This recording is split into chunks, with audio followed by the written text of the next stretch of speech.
Good morning, everybody. Morning, ma'am. Very good morning.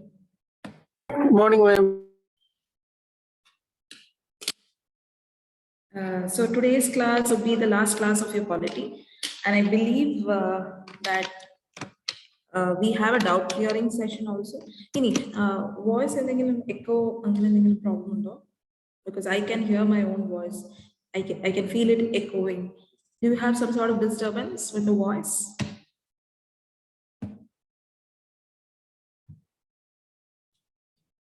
Any disturbance with the voice? Something that you feel?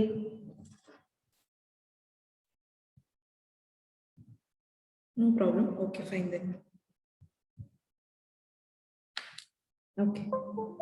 Okay. Fine. Then it's okay. That I can hear my own voice again and again. It's kind of echoing for me. But if it's okay for you, then it's perfectly all right. Right. So I presume that you have been announced that our 1 hour session in like for doubt clearing. I've been told like that for doubt clearance or session. So at the end of the discussion for today, if we have, we'll give some time for doubt clearance. All right. We'll be giving some time for doubt clearance. Yes. Are you guys prepared with your doubts? So if you have any doubt, just post to me at the end of the session. That's one thing. Secondly, yes, there is this polity test which is coming up. Heard of it? There is this polity test that is coming up. Some of you might have known about it. So there is this polity test, I presume on Saturday. That's the entire portion. That is after DPSP part 2.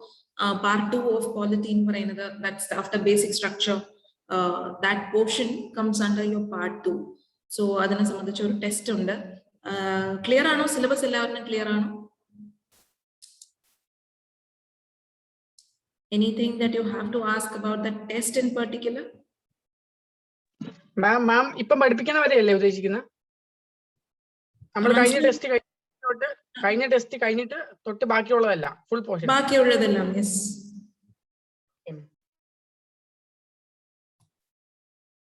Anything else regarding the portion? Any questions on the test aspect?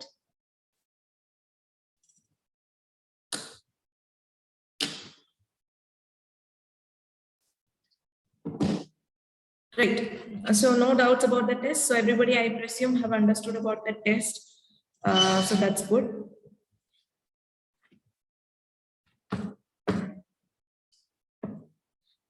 My very first class in this new building, which is good actually. So yes. What else? Any doubts? If you have, maybe you can ask at the last session, that last 1 hour. We'll go to the class today.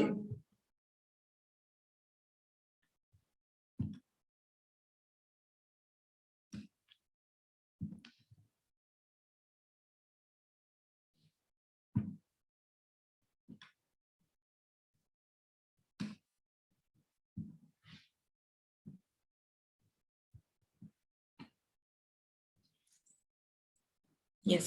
So today's class is about, the discussion is about union territories, about how there is this recent amendment about Delhi, right? So national capital territory of Delhi, which is amendment account. What about the issues with regard to Lieutenant Governor and your Delhi government? Point number 1. The second thing is, what is the issue with regard to Kashmir? So again, 2 union territories are divided. So we have Daman and Diu, not Daman and Diu. We have Ladakh and Kashmir, right? So there is this split of 2 union territories also. So that is the second thing. So the first thing is about whatever the different union territories. What about the split with regard to Kashmir? What about the case of Delhi government? So three things that we have to analyze for the day. First, starting with what about the union territories? So Article 1 of the Indian Constitution has divided India into three parts: states, union territories, and territories that were acquired, foreign territories that got acquired by the government of the India. Territories of the states, these are just federal components. The states, your Tamil Nadu, Kerala, the states, it comes under this heading of territories of states, yes, and then you have union territories. Now, very importantly, union territories are those which are directly administered by the central government. What are those? Union territories are those that are directly under the control of the central government. Now, the issue comes here. Most of the states in Jammu and Kashmir, previously it was a state. Right now, it has been divided into two union territories. The problem begins here. Because when it gets divided into two union territories, obviously they come under the direct control of the central government. That is the very first issue, and that's the one of the major flaw that you have to write when you're writing about the split of Jammu and Kashmir into union territory, because as the state it got a lot of powers, it got a lot of federal powers, but right now, since it's become a union territory, it has become a puppet of your central government because it is directly under the central government. All right. So creation of union territories. So this is a quick history of how union territories got formed. Certain areas, they were first of all classified as scheduled districts, and later on they were called as chief commissioners provinces. What was it called? It was called as chief commissioners provinces, and they were placed under part C and part D of the constitution, not of the constitution. So there was initially a division before the constitution came into picture. Cabinet mission plan part A, B, C and D. Four forged division undairunnu. Adinte two parts are part C and part D, which essentially pertains to union territories. And then 7th Constitutional Amendment and the State Reorganization Act, they were given the status of union territories. So for the first time, the word union territory that came into picture only after the 7th Constitutional Amendment Act and the State Reorganization Act. And gradually, many regions, they were classified as union territories. Right now, what are the union territories that we have? So we have these kind of union territories: Jammu and Kashmir, Ladakh, Chandigarh, Delhi, Dadra and Nagar Haveli and Daman and Diu, they were joined as one union territory. And you have Lakshadweep, Puducherry, Andaman and Nicobar, and so on. So roughly, this is your map. And creation of union territories, 4 reasons on the are there political and administrative reasons. What is it? 4 reasons are very, very important in your textbook. You have 4 reasons under this chapter of union territories. Mark them as very important. Okay, so political and administrative consideration. Delhi, for example, it serves as the national capital territory. It is also a very important political nerve center. What do we call it? We call it as political nerve center of India. So that is why we gave a special status to Delhi. Similarly, the case of Chandigarh also, administrative head of 2 states, Punjab and Haryana. So that's why Chandigarh is also being given a special status. Cultural distinctiveness, Puducherry, Daman and Diu. Culturally, they have certain Portuguese elements, they have certain French elements and so on. So culturally, they are distinct. And strategic importance, yes, of course, the island nations, the island states of Andaman and Nicobar, Lakshadweep, they are having a strategic importance. Militarily, they are very, very important. So they are also categorized as union territories. And initially, because of the special status of the tribal people, many of the states of Northeast, they were initially categorized as union territories, and later on they were given the status of states. Pinne avarna sambandhicha autonomous tribal district councils undu. So these are some of the additional advantages which were given under 5th and the 6th schedule. Okay, so that is it about union territories, the reasons for creation of union territories. Now, how is the administration of union territories conducted?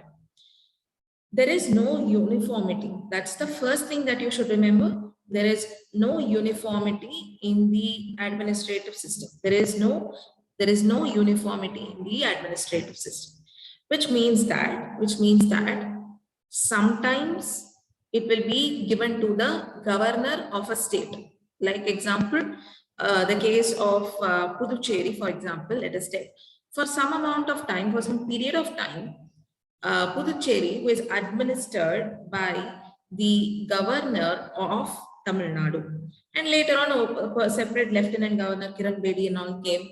That's a different story. Some period of time, it was under the administration of the governor of Tamil Nadu. Sometimes, one single governor will be administering both the state as well as the union territory. Point number one. The second thing is, there can be another person also by the name of Lieutenant Governor. For example, Kiran Bedi. Kiran Bedi is the Lieutenant Governor of Puducherry. So that can also be one of the posts. That can also be one of the way of administering the union territory. Similarly, Chief Commissioner. This is also one another post. Nomenclatures can differ. Nomenclatures, the naming of the authorities. The nomenclature can differ, but the idea is kind of same, because more or less the administrator will be acting like an agent of the president. So the administrative system can differ, the names can differ, but they will be acting as an agent of the president, because all the union territories are directly under the control of the president and the central government. Okay, so the administrative systems can differ, but the idea is every union territory must come directly under the central supervision. Right. So the president is the one who can specify the designation of an administrator. What is it? He can specify the designation. Also, sometimes a governor of a state,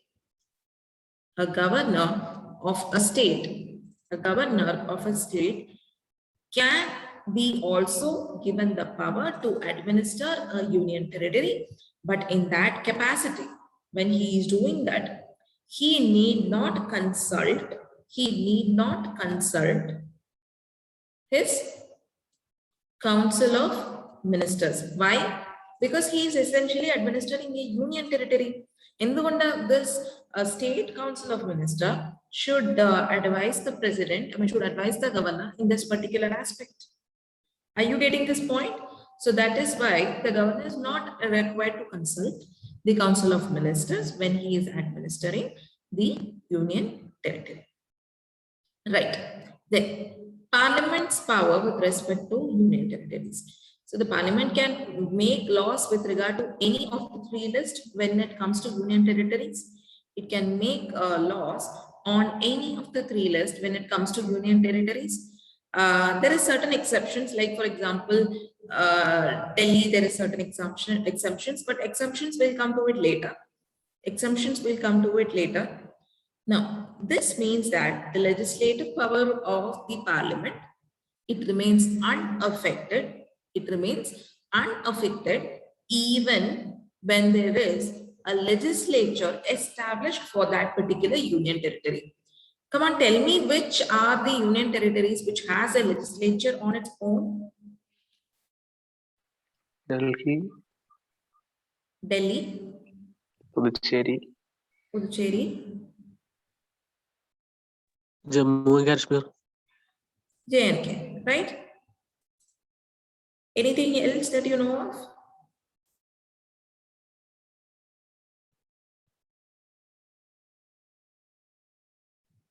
No, that's about it. So that's about it. Maybe your states, maybe your union territory, there's no legislative assembly as such. So that's about it. Interestingly, irrespective of the fact that these three union territories have legislative assemblies in them, the power of the parliament to make laws with respect to these union territories still holds valid. The parliament can still make laws irrespective of the fact that there is a legislature, a local legislature for that particular union territory. But the Legislative Assembly of Puducherry can also make laws with respect to state list, with respect to concurrent list. Similarly, Legislative Assembly of Delhi can also make laws for itself. Right?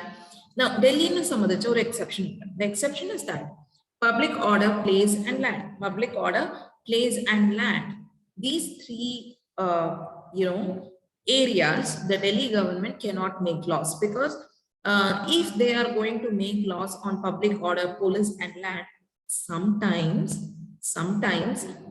the parliamentary functioning can be restricted because let's say that Delhi government makes a law telling that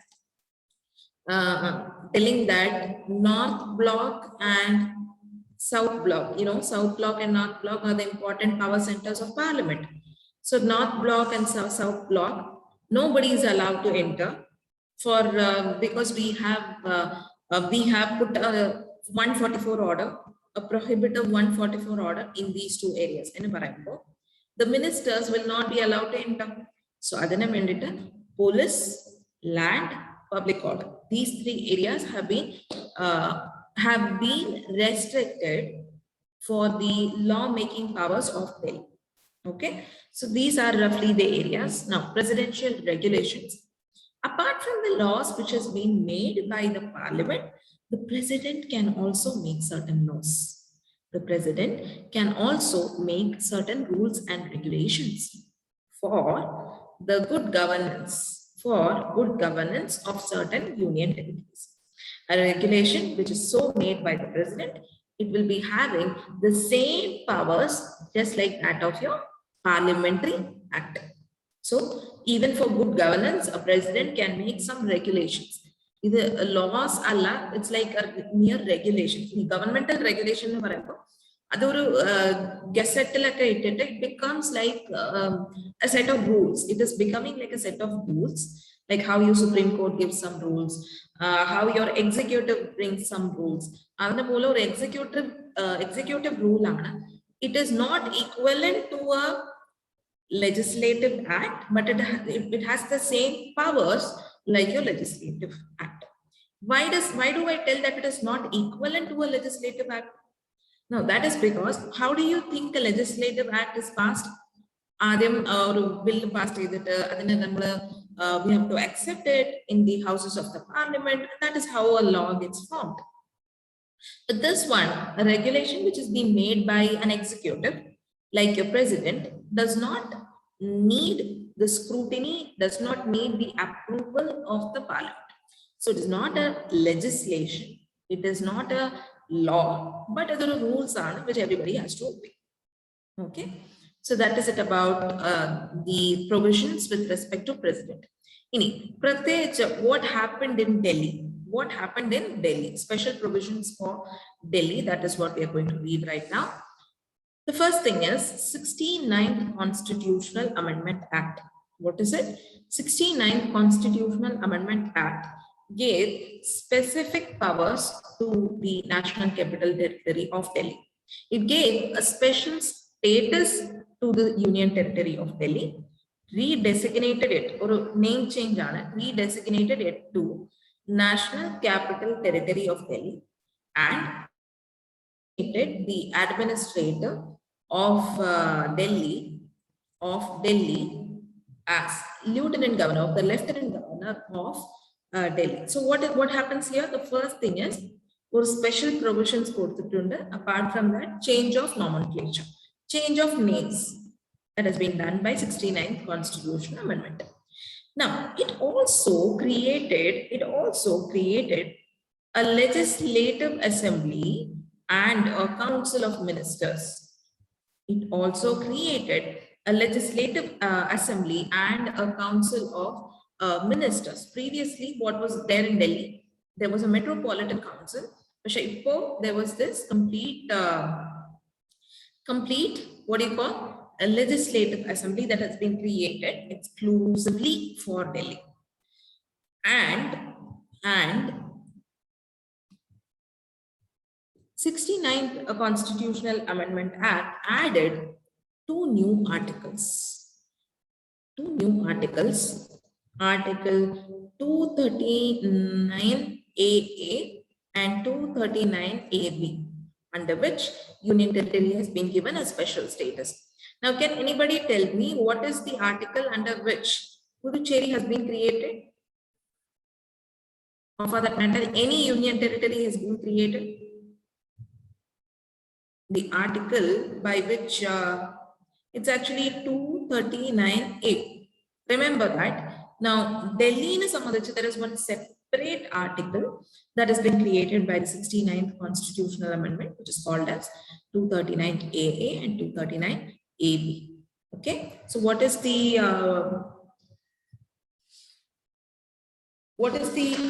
powers with respect to these two acts?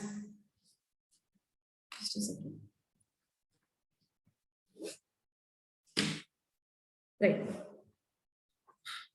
239AA provides that the Union Territory of Delhi, it will be called as the National Capital Territory, and its administrator will be known as Lieutenant Governor.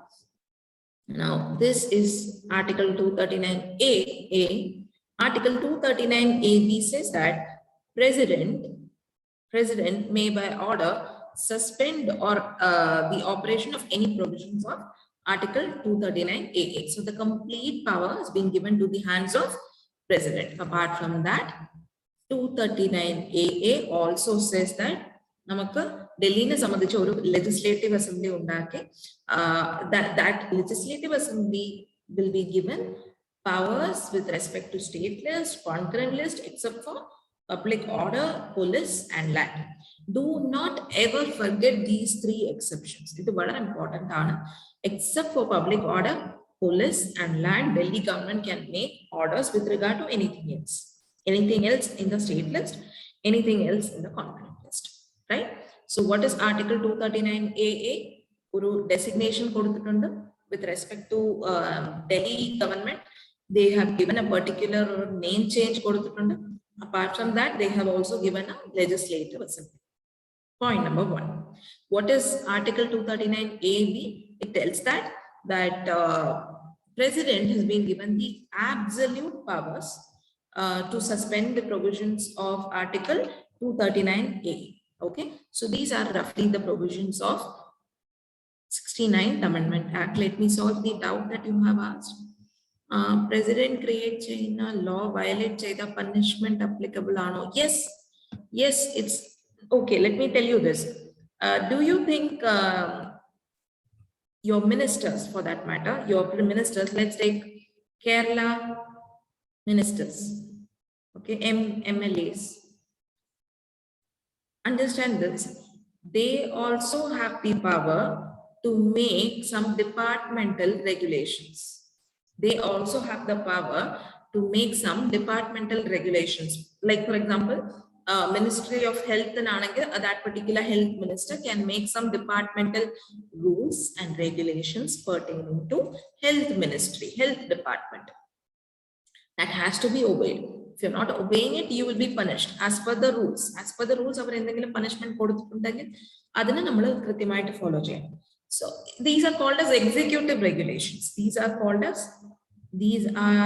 as executive regulations. So these are not given exclusively for your president alone. Any executive have this power. President with respect to union territories, it has been specifically mentioned in the constitution. Matta ministers nim inganatha oru power unda. and they exercise it on a regular basis, on a very regular basis. Like for example, very recently during Corona, temples have been shut down in different parts of the state, right?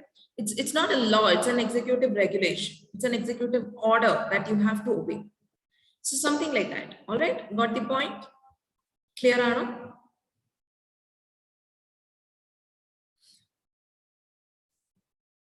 Perfect, okay.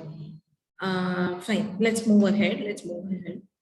What about the state legislature in Delhi? Inni thottu varunathu athrayum oru current affairs related aanu. So just follow it closely. I am sure you must have heard of the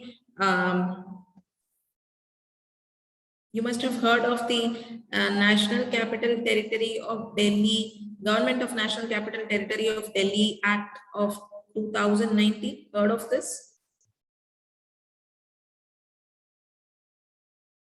Yes, so we'll be discussing about this particular amendment act. Just follow this very closely and keep taking running notes. All right. Ms. President can order or make any DEC decisions, I presume, only after the consent of the ministers. I think DEC's decisions. DEC's decisions, yes, yeah, okay. Only after the consent of the ministry, yes. Now, whatever I say, the president can do this, the president can pardon a person, the president can, wage a war against a particular nation. Military commander, always understand the president is never acting on his own. The president always acts on behalf of the Council of Ministers. And very specifically, it is on the cabinet's advice that he does something. Ramnath Kovind, tomorrow, if he does something, it is definitely with the advice which is given by the Modi government. Okay. So the idea is he is following the Council of Ministers, and very specifically and very practically, at least in reality, the cabinet ministers is definitely consulted. What is it? The cabinet ministers are definitely consulted. So that's the idea about any presidential action. All right.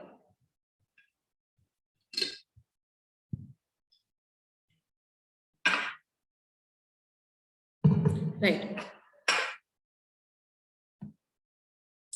Okay, what were we talking? Yes. So from here onwards, we are mostly touching with the current affairs. So point number one, follow this very closely, take some running notes. Right. The strength of the assembly is fixed at 70 members. It is fixed at 70 members. And the elections are conducted by the Election Commission, and they can make the laws on any aspect except for three things: public order, police, and land. But the laws of the parliament prevail over the laws made by the assembly, which means if there is any situation, parliament or law passed with respect to Delhi government or law passed and both are in contradiction with one another, then it is the parliamentary law which overpowers the Delhi law. Okay, so that is about these aspects. Now, relationship between Council of Ministers and LG in Delhi. This is where the problem started.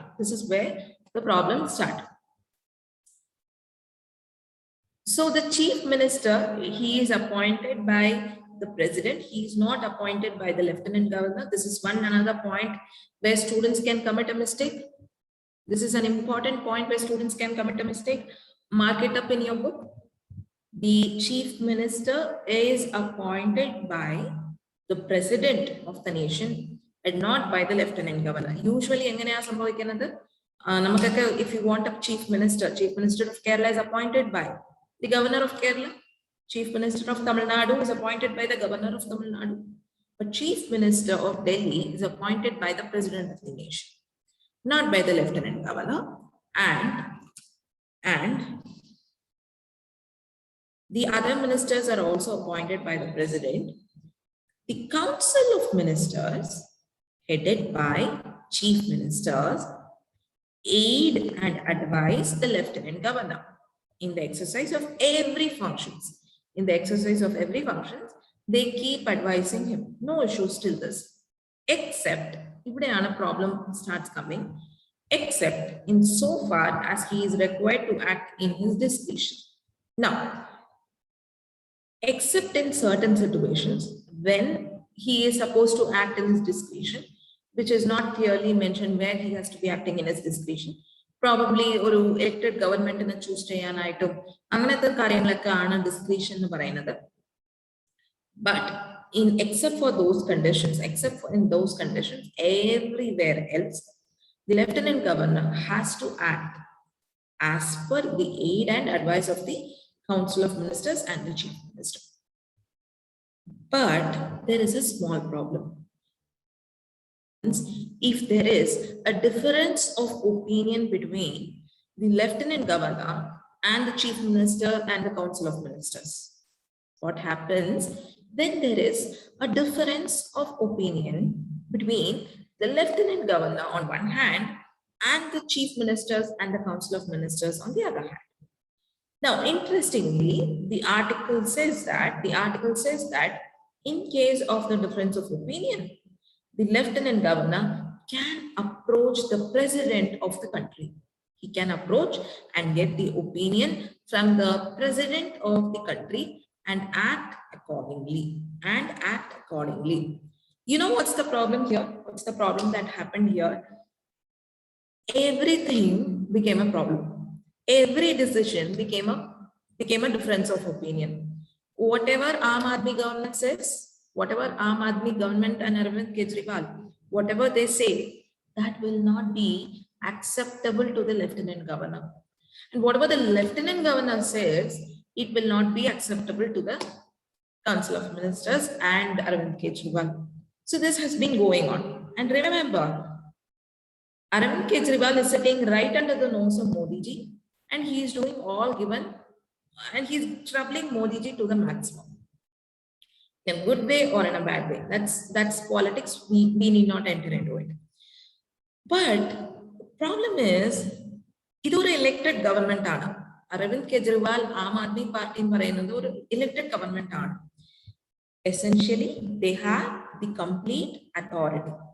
Essentially, they have the complete power of the people. Yes or no? But in spite of that, the constitutional provisions, the 69th Amendment Act says that in the case of difference of opinion between the elected government and the constitutionally elected person, it has to be referred to a third person, which is the president. So, you know what happened?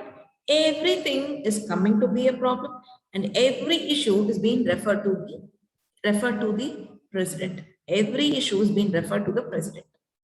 Now, the problem lies in the fact that if everything goes to the president, then what's the power of the elected government? That is where Supreme Court intervened. That is where Supreme Court intervened in 2018. It said that, see, at the end of the day, Arvind Kejriwal is an elected government. He's having the victory, he's having the power, he's having the word of the people. So you have to listen, Lieutenant Governor, you have to act as per the aid and the advice of the popularly elected government. You have to act and you are bound by the aid and the advice of the popularly elected government. What is popularly elected? Meaning people elected them. Okay, what is popularly elected meaning? People elected them. There is no room for anarchy or absolutism in a democracy. You cannot say that the people's government does not have a power and the entire power is concentrated on the central government and one single representative of the central government, which is the Lieutenant Governor. There is no room for anarchy or absolutism. They cannot decide and run the government. One person cannot decide and run the government. The powers have to be shared with, or the powers are actually lying with the elected government. So if there is any matter where there is a point of difference of opinion, okay, you should be, okay, first of all, listen to this.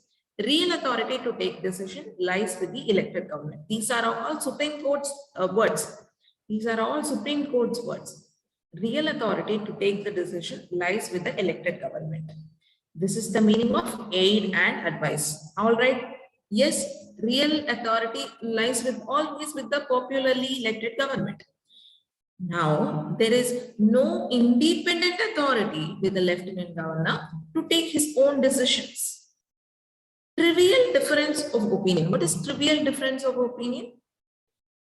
Randomly, you cannot say everything is a difference of opinion. Randomly, anything and everything cannot be taken as a difference of opinion. Trivial difference of opinion between the lieutenant governor and the National Capital Territory of Delhi government, it cannot be referred to the president, which means in a very simpler term, or I can give you an example. Two students are fighting, okay? Two students are fighting. Every time they cannot approach the principal. For every trivial decision, they cannot approach the principal of the school. What should they do? They should try to sort it out on their own. And there is someone in the name of class leader. So you may approach him, you may approach the teacher. But every time do not knock the doors of the principal. The LG and the elected government are fighting with each other. Try to resolve the matter on your own. Trivial matters, any stupid matter, every matter, please do not take it to the the president of the country. The issues that is referred to the president should be substantive or of national importance. It should be having a very high national importance. You can refer it to the president. Any matter in the proviso, this is very, very important. Follow this very crucially. Any matter, if there is a point of difference, you can consult to the president. What does this say? This actual constitutionally, in the case of difference of opinion, it is supposed to be referred to the president, right? But any matter cannot be interpreted as every matter. This is the crux of the Supreme Court's decision. This is the crux of the Supreme Court's judgment. Any matter cannot be considered as every matter. Are you getting this concept very clearly? Any matter in the provision cannot be considered as every matter.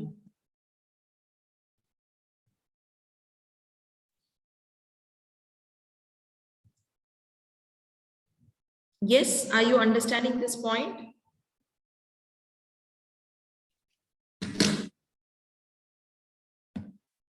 Yes, so that's fine. So this is the conflict between lieutenant governor and the elected government. Now, there is a failure of constitutional machinery. In the case of failure of constitutional machinery, president can impose his rule in the territory, and this provision resembles Article 356. Right. And yes, he can also issue ordinances. In the case if the assembly is not there, then he can issue ordinances also. So that is also one another power with respect to the president. And however, over the years, there was the friction between chief minister and the lieutenant governor over power sharing. So the focal point of these conflicts is that in the case of difference of opinion on any matter, the matter is to be referred to the president. But Supreme Court said in its 2018 judgment, in its 2018 judgment, Supreme Court said that any matter is not equivalent to every matter. So what happened recently? After this, what happened recently with regard to your GNCTD Act? So that we'll be analyzing in a short while from now. Follow this table. Follow this table.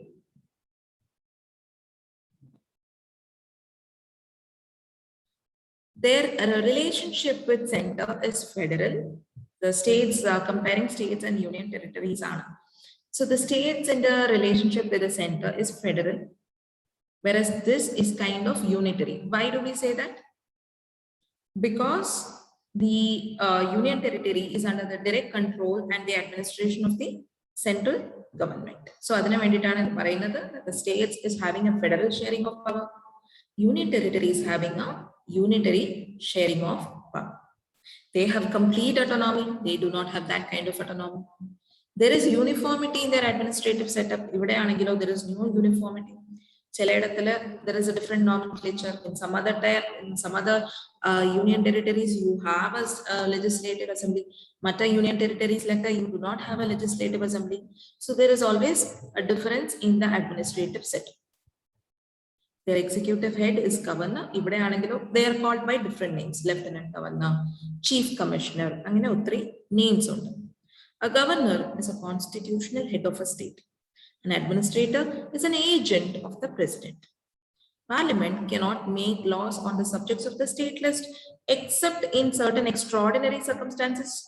Yes, what are those extraordinary circumstances? Can anybody give me those extraordinary circumstances?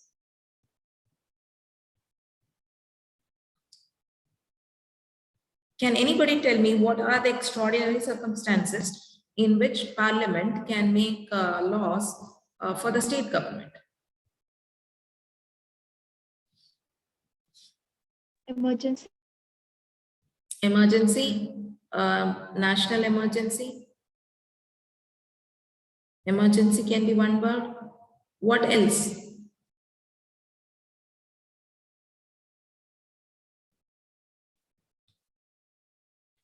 If state requests. Exactly. When states request, when states pass a request, that's second point. Now someone has said something here also. Let me just yes, Rajya Sabha passes a resolution. Very good. Rajya Sabha passes a resolution. That's correct. Rajya Sabha resolution, when it is passing a resolution. And what else? Yes, one more person said international agreements. Yes, that's correct. Finally, one more thing.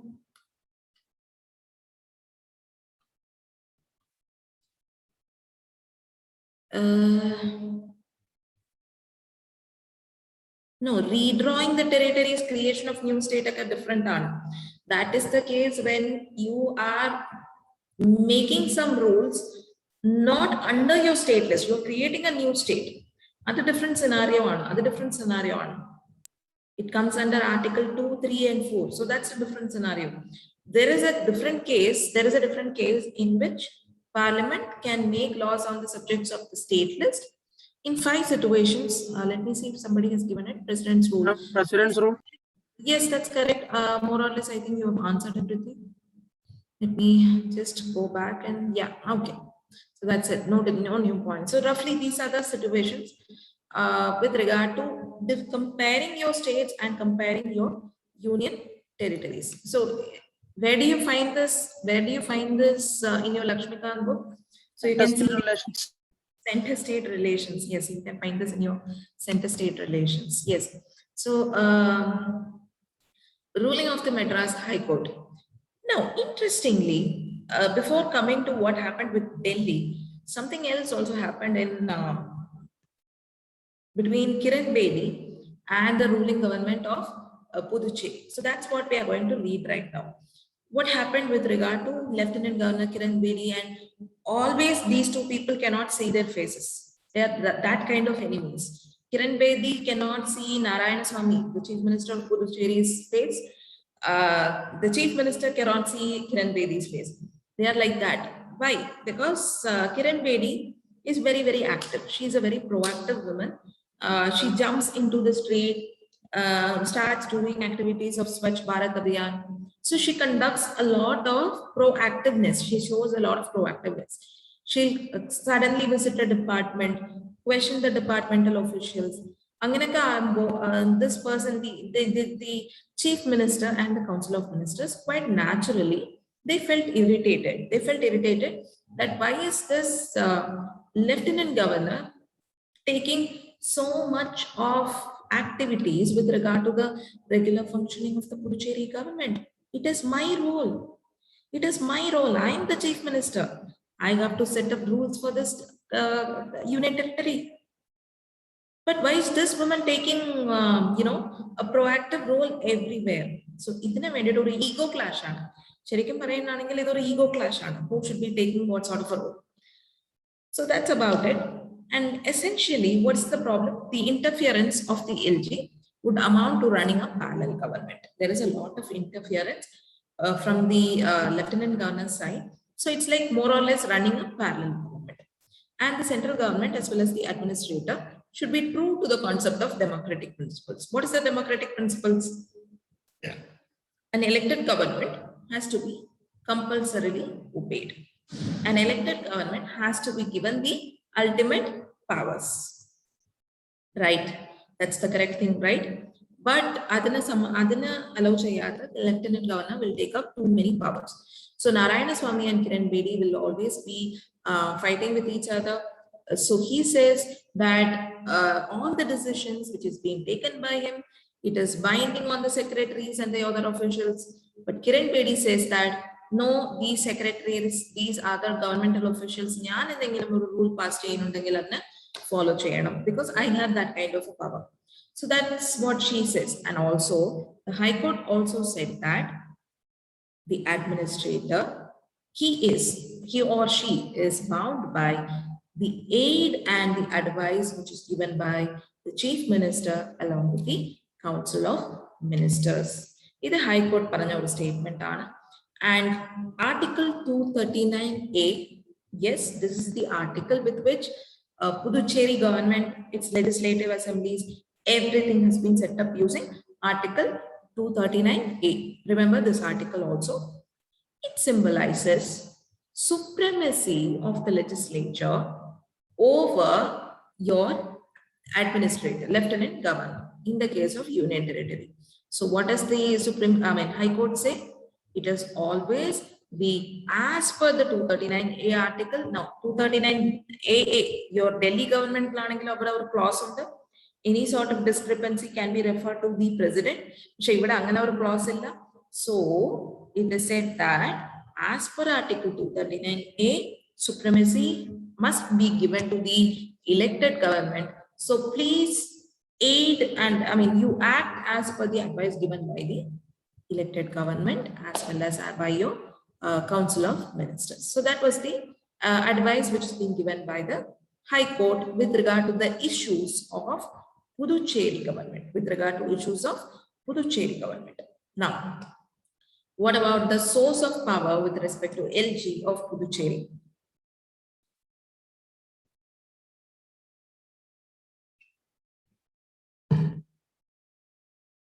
Yes. Puducherry and Delhi under Article 239A and 239AA is a source of power. If anybody asks you under which act or under which article was Puducherry set up, it was this act, and Delhi government power under article that is Article 239AA. It imposes several restrictions on the legislatures of Delhi. And it led to the creation of Government of Union Territories Act. In fact, every other union territory, they have been set up under Article 239A using or under the Act of Government of Union Territories Act of 1963. So these are some of the important points that you have to remember, right? Now, what about the Government of National Capital Territory Amendment Act of 2021. What does this article, what does this act say? Yes, follow this closely, follow this closely.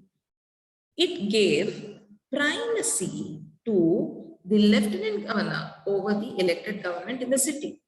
What happened?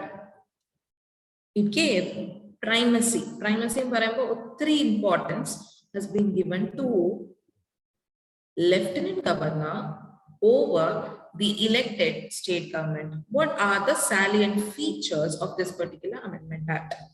Take running notes. In fact, you can take down some of the points which has been mentioned in the slide also. So be very precise, be very careful on this particular point. Just a second.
Yes, so the salient features, that's what we are going to see right now.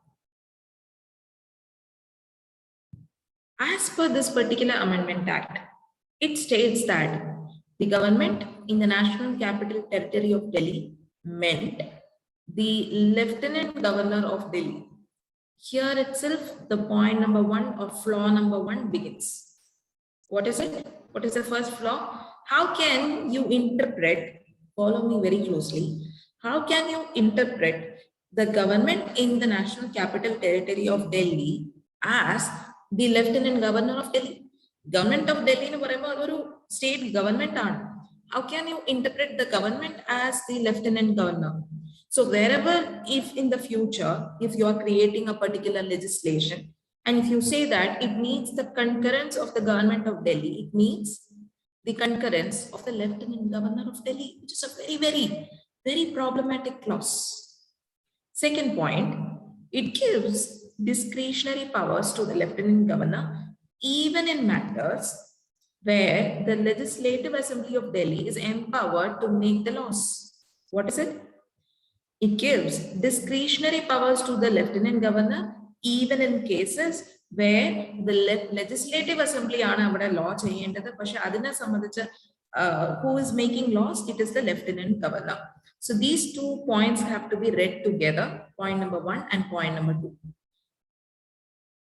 That is, wherever you need the concurrence of the Delhi government, it is not meaning to your state legislative elected government. It is not meaning that as per this amendment, anywhere, if you see the word Delhi government, it refers to the Lieutenant Governor of Delhi, who is an agent of the president, who is an agent of the central government, which means Delhi's elected government will not have powers anymore.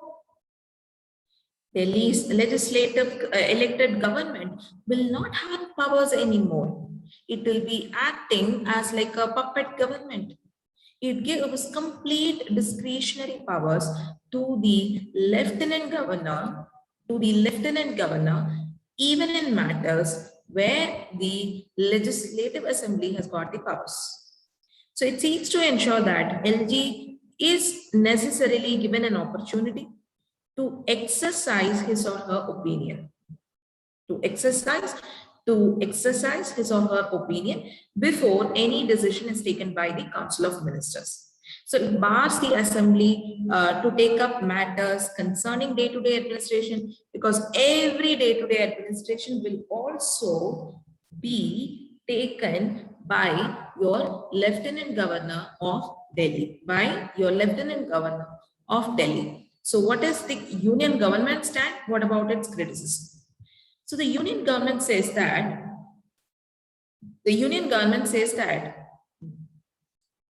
to enhance public accountability, to make sure that there is a proper power sharing with regard to three ambiguities ഒക്കെ avoid ചെയ്യാനായിട്ട് regular administrative setup ഒരു free flow കൊണ്ടുവരാനായിട്ടാണ് നമ്മൾ ഇങ്ങനത്തെ ഒരു amendment ഒക്കെ കൊണ്ടുവന്നത്.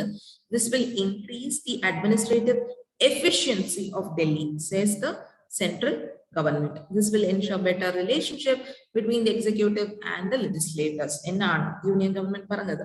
But these are all completely untrue. These are all completely false. ഇനി ഇതിന് അഡ്മിനിസ്ട്രേറ്റീവ് എഫിഷ്യൻസി കൂട്ടാനായിട്ടാണ് നമ്മൾ ഇങ്ങനത്തെ ഒരു അമെൻമെന്റ് ഒക്കെ കൊണ്ടുവന്നത്.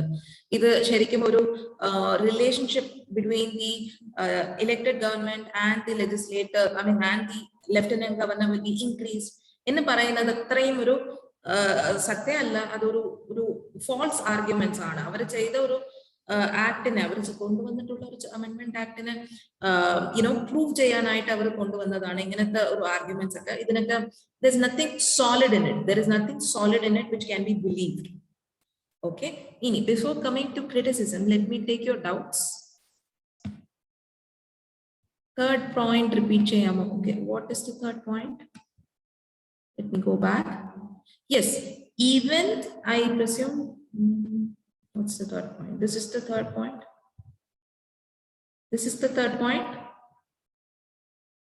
Yes.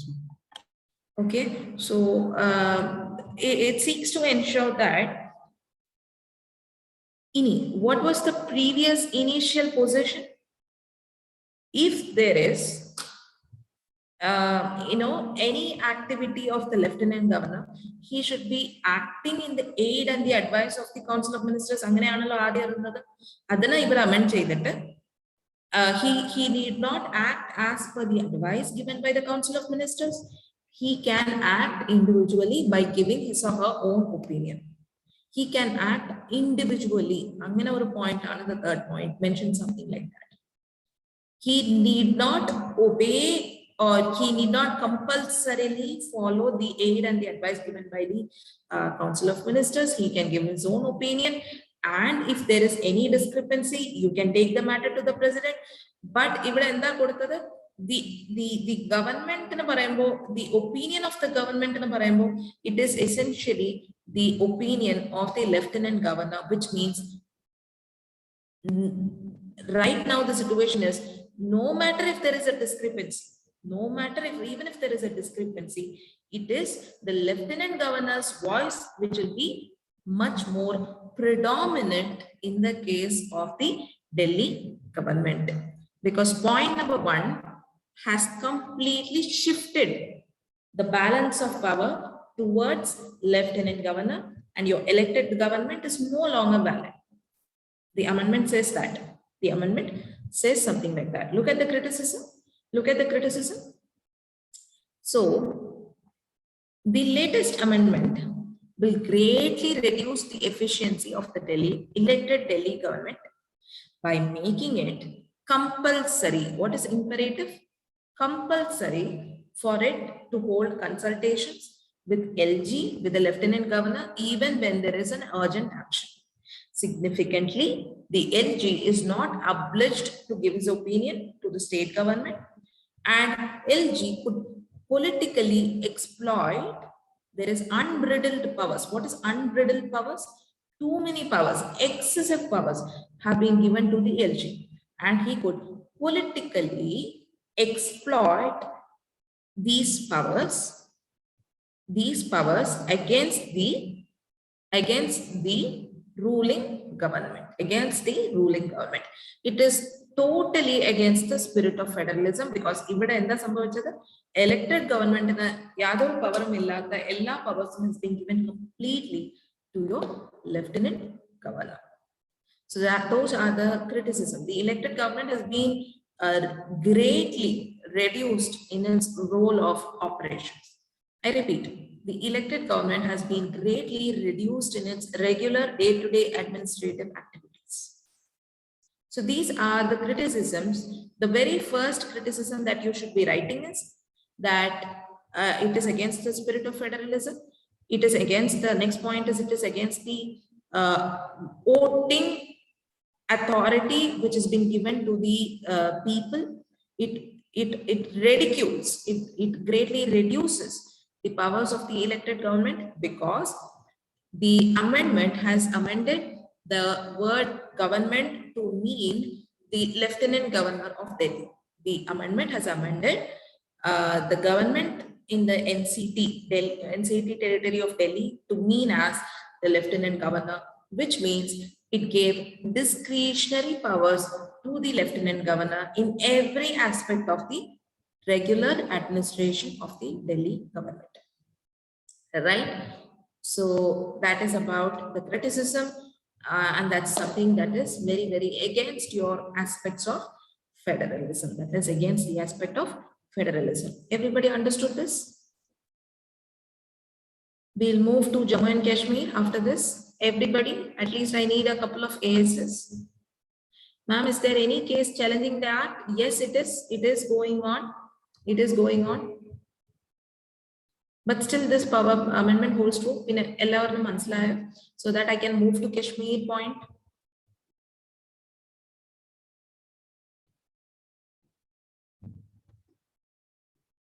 Sweet. Okay, fine then. Sweet then. Okay. Yes, Jammu and Kashmir amendment.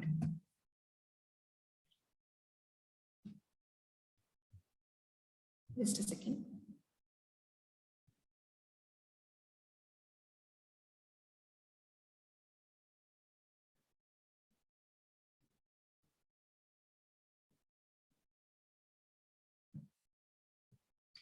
Okay, Jammu and Kashmir amendment.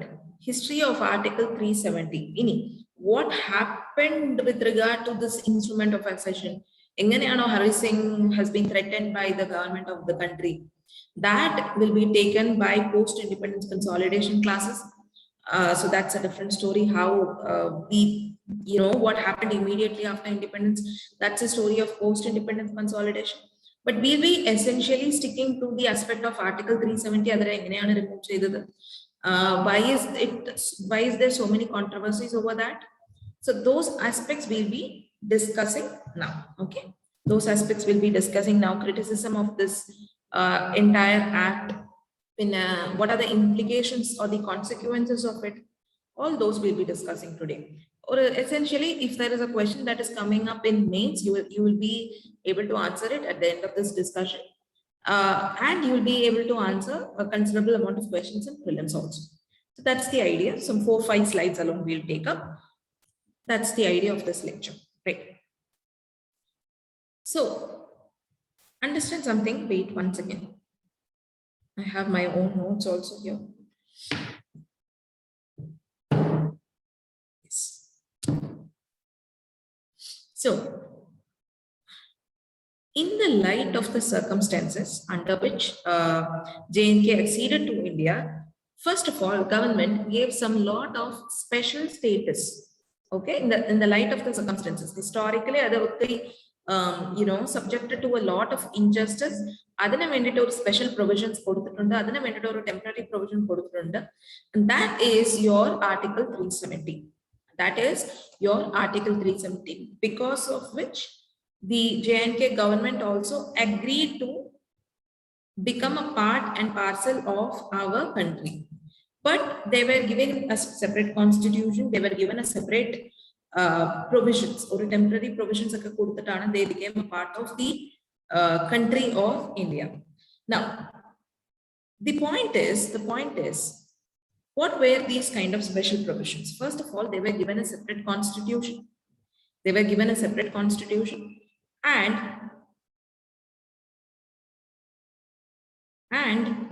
they were given specific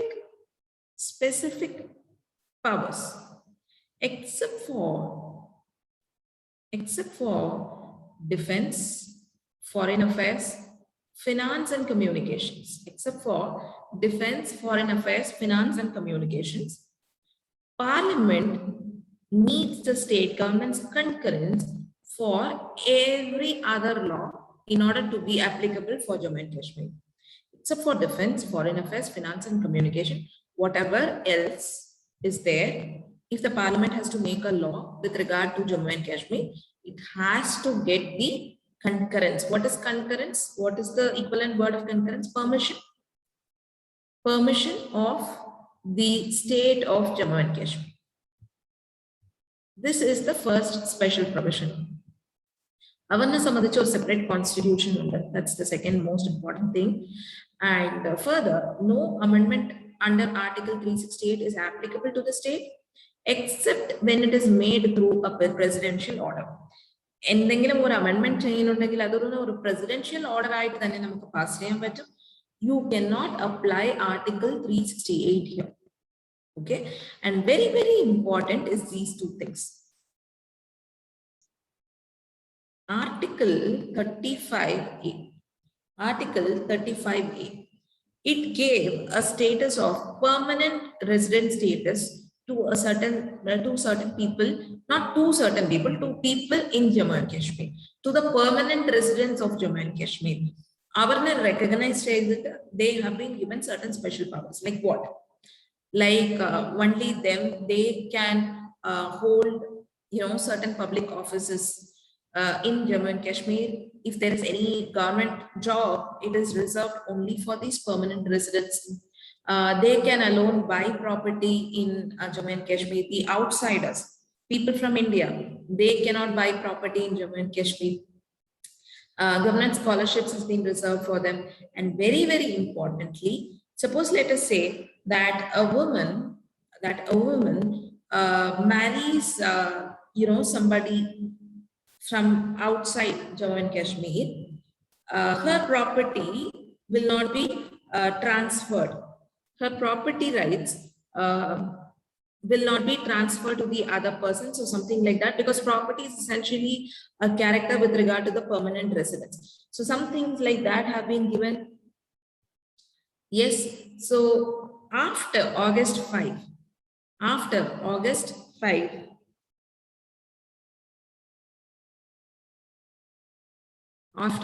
5, all these conditions have completely changed because of the abrogation of the Article 370. Okay, so let's quickly write down what about the status of Jammu and Kashmir before abrogation, and what about its status after abrogation. What is abrogation? Removal of Article 370. So we call it as the abrogation.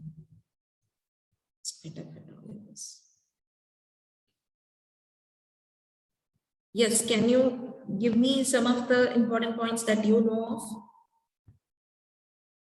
The first thing is, it is being given a special status.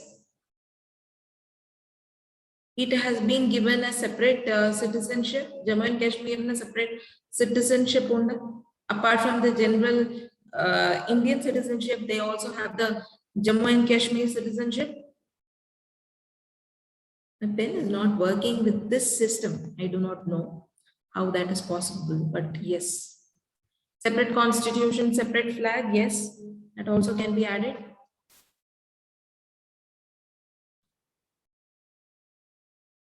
Separate constitution, separate flag,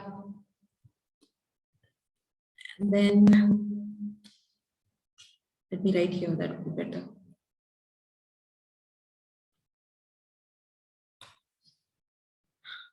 And then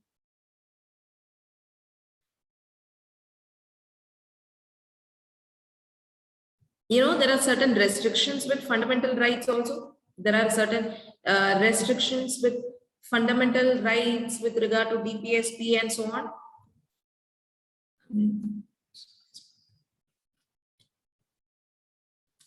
There is some restrictions with fundamental rights, with the way fundamental duties are not applicable. So, angane chala restrictions account. Previously, there is also restrictions with regard to property buying, restrictions with regard to land, restrictions with regard to a right to marriage. Right to marriage of certain women has been restricted because they will lose their citizenship. Because usually when a woman marries, a lot of patriarchal conditions are low. So when a woman marries, she will move to her husband's land. So that is why when she marries a person outside Kashmir, she will be moving out of Kashmir and therefore she will lose the citizenship status of Kashmir. Okay, so rights of marriage now property rights that women will not get property rights also. So many restrictions on the right to marriage is there. Restrictions with respect to land. Yes, certain important governmental acts. Okay, let me.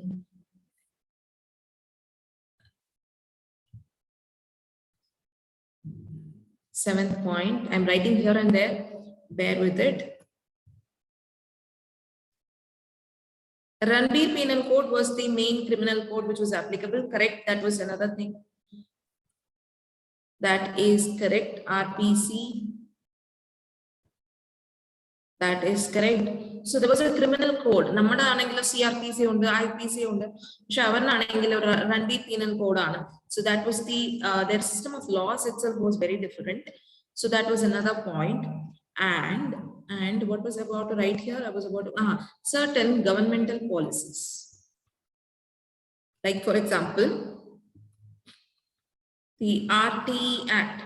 For example, the RTE Act was not applicable with respect to Jammu and Kashmir. Similarly, reservations for OBCs, reservations for minorities, reservation that will also be not applicable. Essentially, fundamental rights no 3 restrictions on the so adana follow cheyano. So these are the conditions before abrogation. But after abrogation, first of all, there is no special status. There is no separate citizenship. There is no separate flag, no separate constitution. Right? Now, RTI, RTE, these kind of things will be made applicable. In marriage, restrictions are removed. Restrictions with respect to buying property, that has also been completely removed. So these are some of the advantages with respect to advantages before abrogation status, after abrogation status. So that's condition or history before abrogation, after abrogation. This is something that's important for your mains. Arguments in favor of scrapping the special status. What are the arguments in favor of scrapping the special status? What are the arguments against the special status? So first of all, this is a temporary provision. This is a temporary provision. Why are you continuing it even after so much time? Even after so much time after independence? That was the first argument. Why are you continuing it even after so much time has lapsed after independence?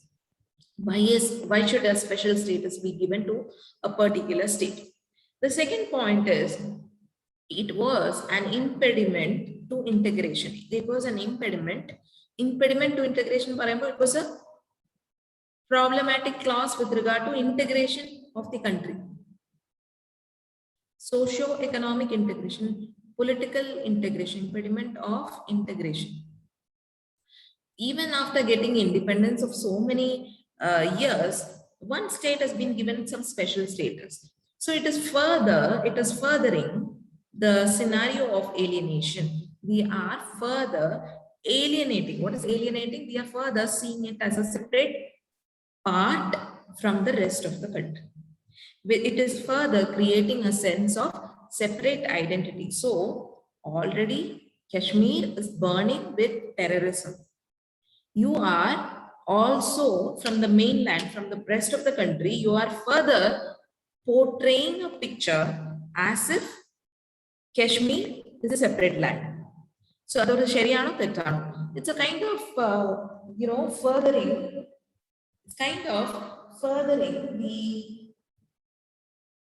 the alienation of that particular land. That separation. Separatist tendency we are encouraging those separatist tendencies, separatist identities. Thirdly, security and terrorism. It's increasing day by day. It's increasing day by day. So this giving them a separate status is furthering this kind of terrorist activity. Terrorist element they are telling, look at you, they are always viewing Kashmir as a separate region. So let us separate from this country of India. Separatist tendency in Article 370 rule they see it as a ideal condition for sowing, I'll write it, the separatist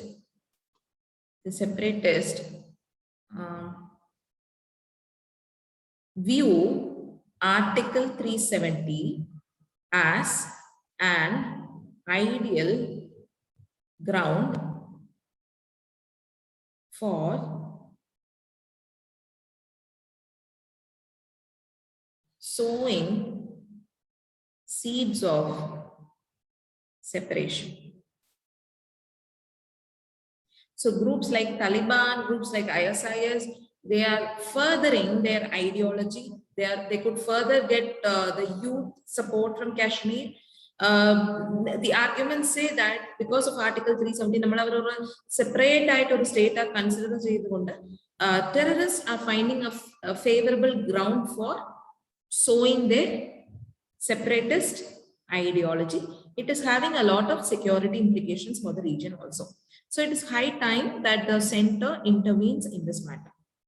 That is the next point. The next important point is, it is a hindrance in the socio-economic integration. It is a hindrance to your socio-economic integration with the rest of the country, with the rest of the regions.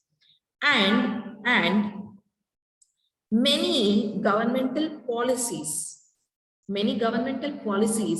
could not be implemented favorably,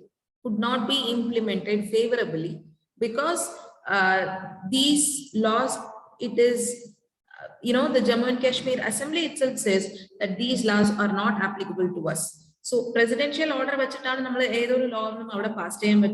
So these laws need presidential order, need the concurrence of the state government, and therefore it is not being applied because the government itself is not willing to apply these kind of laws, these kind of governmental policies to their state. So it is actually a hindrance for the governmental policies to be applied. It is a hindrance for socio-economic integration. It has been seen as a drag on economic development because in Jammu and Kashmir, the tourism is a hotspot. But we need a considerable permission. We need proper permission from the states. So it is viewed as a hindrance to the economic development. So that's the next point. And the land accumulation. If you have to buy land, you have to get the permission. I mean, you are not allowed to buy land, right? So that's the next important drag on economic development, or land prices different. Land in we cannot purchase land. Real estate is very poorly developed in Jammu and Kashmir. The outsiders cannot buy land, and there is lack of investment because of red tapeism. Government in the permission investment. So again, investments, businesses could not survive in a land like Kashmir. So these are the arguments in favor of removing Article 370. Apart from these 6 points, you can also take down the other points. Some of the recent international events, like for example, what happened in the case of Afghanistan. So Taliban is the power with regard to Afghanistan. US has completely removed its forces from Afghanistan. So ideally, whatever happens in Afghanistan will have a certain implications in Jammu and Kashmir region also, because every terrorist groups, they are interlinked with one another. So suppose tomorrow, if Taliban feels, come on, let us create some problem in Kashmir, then it is the Indian government which which will pay its price. So what should the Indian government do? The Indian government, keeping in mind the recent changes with regard to the international events in and around Kashmir, they should have, or they should take Kashmir as a part of central government. It should take it as a part of the Indian territory. Otherwise, Taliban will play a heavy role in Kashmir also. So that's another point. And local democracy, grassroots level democracy, Panchayati Raj system and all, there is non-existent there. So that has to be further strengthened. So Adana Mandita Article 370 has to be removed. Another point is reservation benefits for OBCs, SCs, STs. It is not there in Kashmir. So Adana number proper right extend cheyyanam. So Adana Mandita also you have to remove Article 370. And finally, equitable development. Equitable development. One region of India has been suffering because of lack of development. Adana nammal avoid cheyanam. So that's another reason why we should be scrapping or removing Article 370. So what are the other points which we have discussed? Lack of investments, businesses have to be improved. The scenario or the changing scenario of international events, especially with respect to one belt, one road system of China, because China is taking up Ladakh region. So that has to be taken into control. We have to also view the recent developments in Afghanistan. So adanakka vachittu we have to remove Article 370. Apart from that, what did we study? The local government has to be further strengthened. Panchayati government has to be further strengthened. Adana vendita, it should be properly applied in Jammu and Kashmir. And central reservation has to be extended to the people in Jammu and Kashmir. Adana vendita also, you have to remove Article 370. And finally, equitable development. Understand something, Kashmir Valley alone has been given too much importance by India. How is it?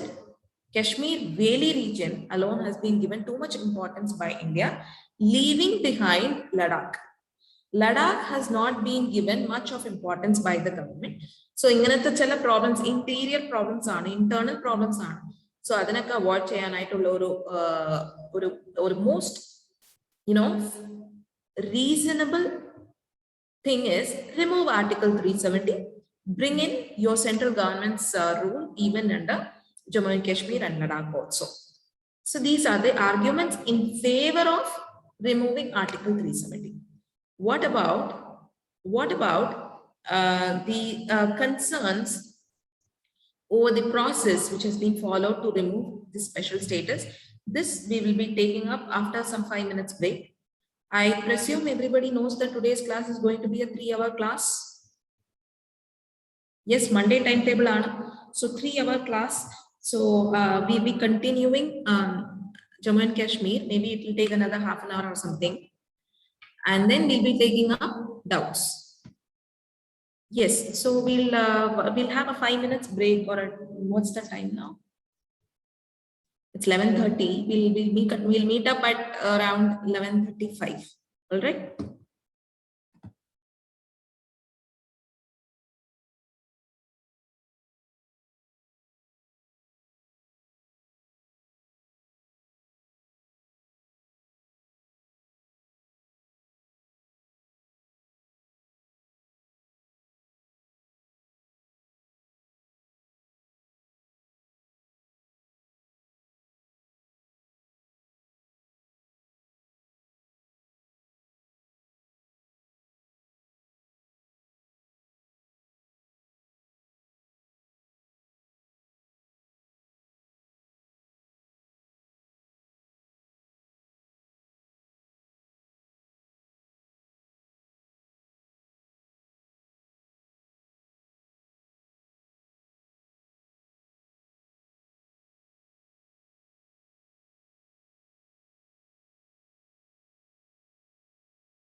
Yes. So let's start this. Right. Article 370, the process of removing it. The process of removing it itself is very, very controversial. That process itself is very, very controversial. So first of all, let's understand that process. Just go back home and read this one slide again and again, because it's kind of it needs a bit more attention of your brain. So please be very, very attentive. First of all, they impose president's rule. Okay, they impose president's rule, and when you impose president's rule, what happens? For that particular state, any law that you have to pass, it has to be passed only by the parliament. Yes. So that's the first stage. They impose president's rule and they took up the state completely under the control of the central government. Second stage, the president issued a presidential order, because if there is something with regard to the constitution, if you have to change something with regard to the constitution, if you have to bring a new law into the state government of Kashmir, who can only do it? It can be done only by a presidential order.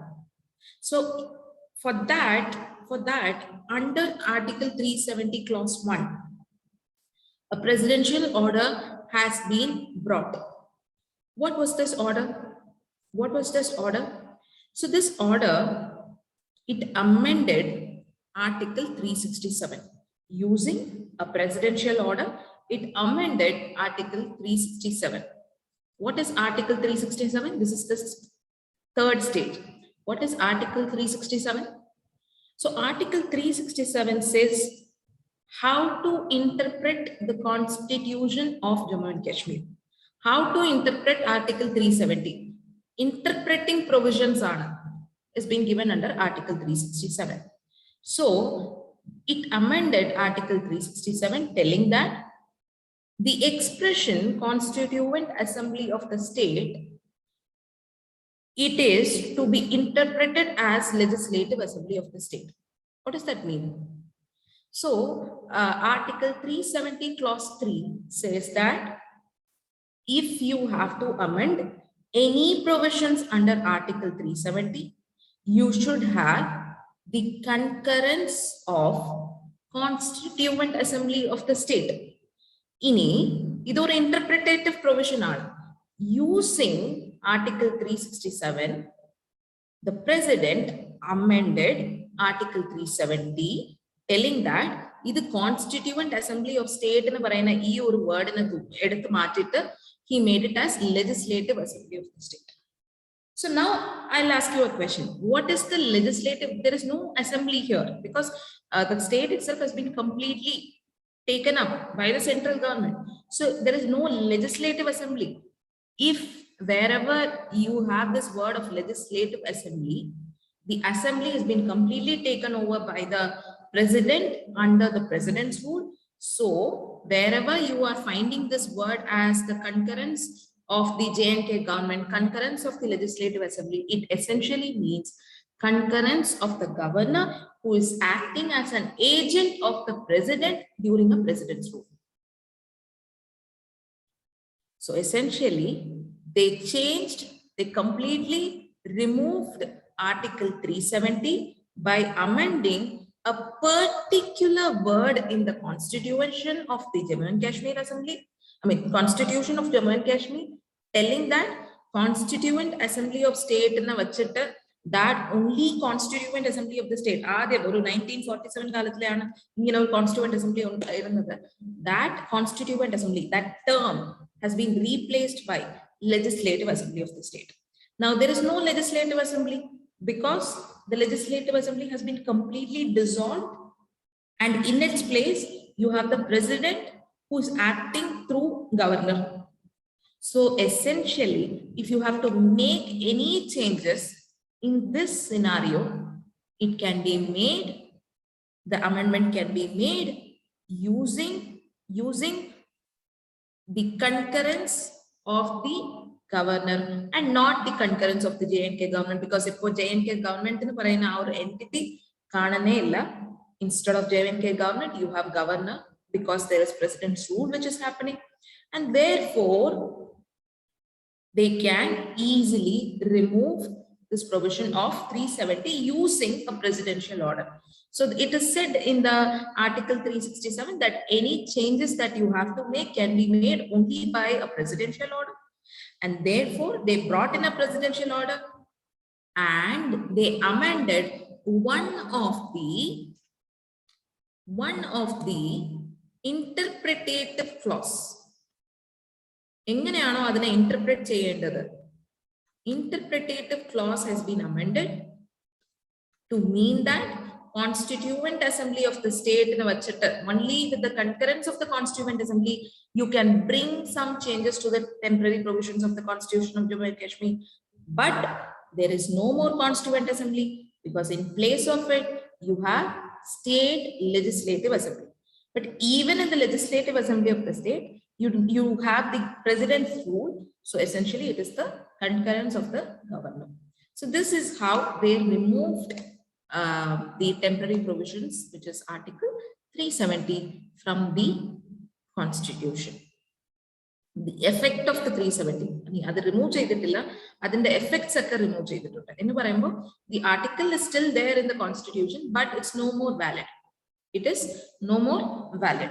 So this is the illegal, or not illegal, but a technical loophole vechittu they amended Article 370. It's a loophole which has been exploited excellently by the intelligent brains in Parliament.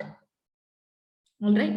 Now let us look at the various concerns over removal of this special status. So the very first concern is legality of this entire process. The very first concern is legality of this entire process.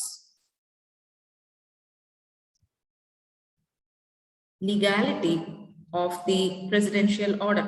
This presidential order, is it the right way to do about it? Actually, no. Now, I'll say why it is no. There is something called as by doctrine. I'm not mentioning the doctrine. Let's say this. Supreme Court, as per Supreme Court's judgments, there is something called what you cannot do directly, what you cannot do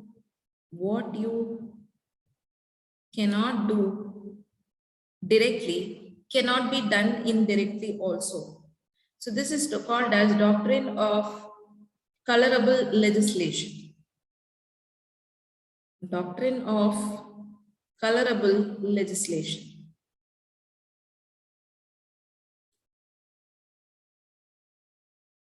See, directly you cannot amend Article 370.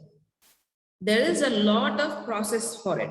Why are you doing it indirectly? By first of all, removing the legislative assembly of the state, imposing president's rule.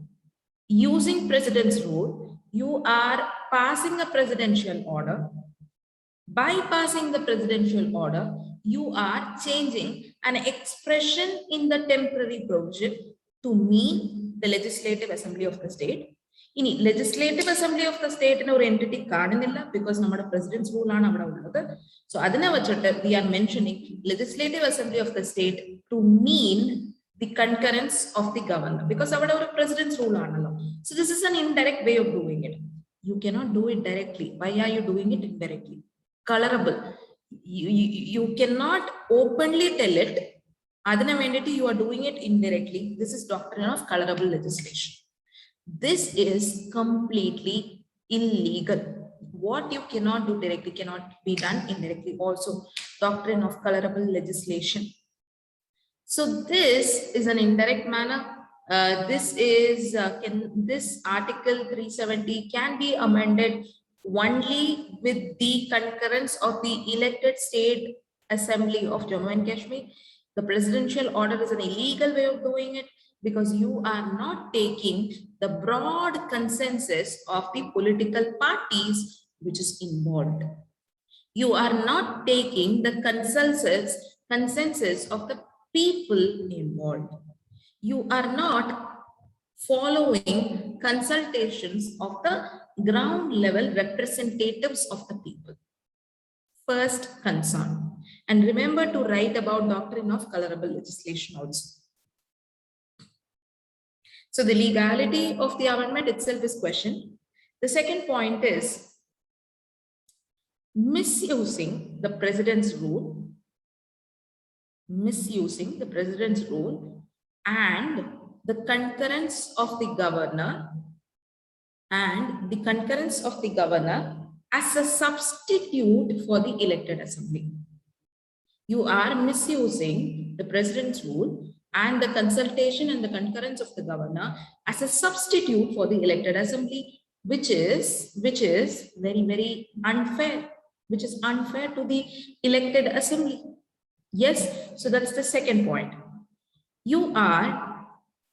Abrogation goes against the J&K's position, which is promised in the original constitution. You have promised something in the original constitution to protect the people of the Kashmir, and you have also promised amendment they will always obtain the concurrence of the elected state government. Have you done this here? No. So you are illegal. That's the third point. Finally, there is enough clamp down on political parties and civil liberties. What happened there? Immediately, before this abrogation took place, what happened there? Internet was cut down. Electricity was shut down at many places. Political party leaders, ivaraka problemai kaanam ennu parayna chala political party leaders they house arrested them. So these are definitive, threats to democratic processes. You are not obeying as per the democratic processes. That's the next issue. And finally, you have not obeyed the aspirations. You have not listened to the aspirations of the people. So follow this. There were too many protests in Kargil. So it's Kargil and Kashmir. It is more, Muslim oriented. So you have to, ideally, you should have taken their advice. You should have taken their consensus. You haven't taken that. So broadly, these are the concerns. The major concern is the legality of the presidential order to remove Article 370. Article 370 na remove cheyanayittu elected assembly concurrence namakku avashyana, that was not sought. So that's about the concerns. What about the analysis of the situation in Kashmir after this abrogation? So the first point is, we expected some major loss of life, threats that is there, or protest or violence in Kashmir, but there has not been any major loss of life because of protest or violence or any terror attack on a major scale, because of the abrogation. So that's the first, or a positive sign. We can see that as a positive sign. People are slowly accepting this revision. First thing. The second thing is, there is normalization which has been setting in. Slow normalization have been setting in the region slowly. There has been a significant reduction in infiltration attempts. What is infiltration? Terrorists coming into the borders of Jammu and Kashmir. So crossing the line of control, they come into the state, they create a lot of problems, they create terrorist activities. More than the previous level. Normalization has been setting in the region slowly. Thirdly, terrorism. There has not been any major terror attacks. And one thing that is to be noted is, yes, of course, there have been minor attacks, like, for example, certain traders have been attacked, certain schools have been threatened, Business people have been facing some threats. Apple traders, saffron traders, they have been facing some threats, but they are on a very local scale. So that is also to be taken into account. There have been significant curves on the working of overground workers, OGWs. Who are OGWs? Any ideas? OGWs? Have you heard of this term before, OGWs?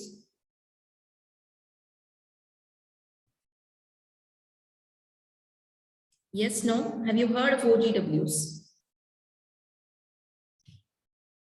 Okay, fine then, that's okay. So OGWs, have you heard of sleeper cells? Yes, madam.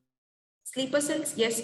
So something similar to concept of sleeper cells, but understand it. So it's not similar to sleeper cell concept are similar. Overground workers, me, you, the normal civilians of Kashmir.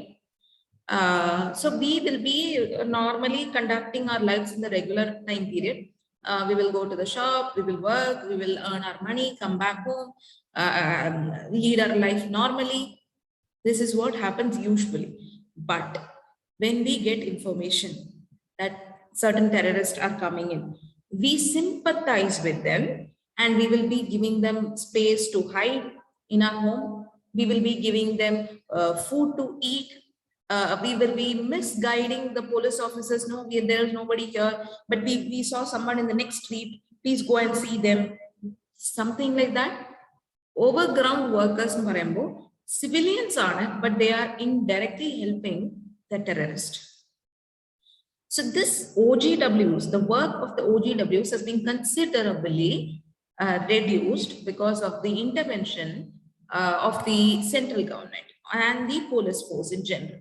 So police force have been very active now, and there is considerable reduction in the work of overground workers. Now, more bad than terrorist is your overground workers, because of the normal people are.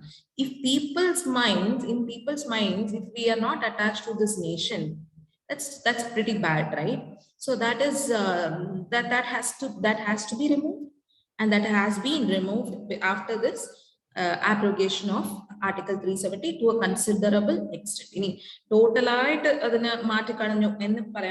but it has been removed to a decent. Fine. The next point is, yes, further attempts, yes, to strengthen governance and democratic processes, many attempts have been taken up.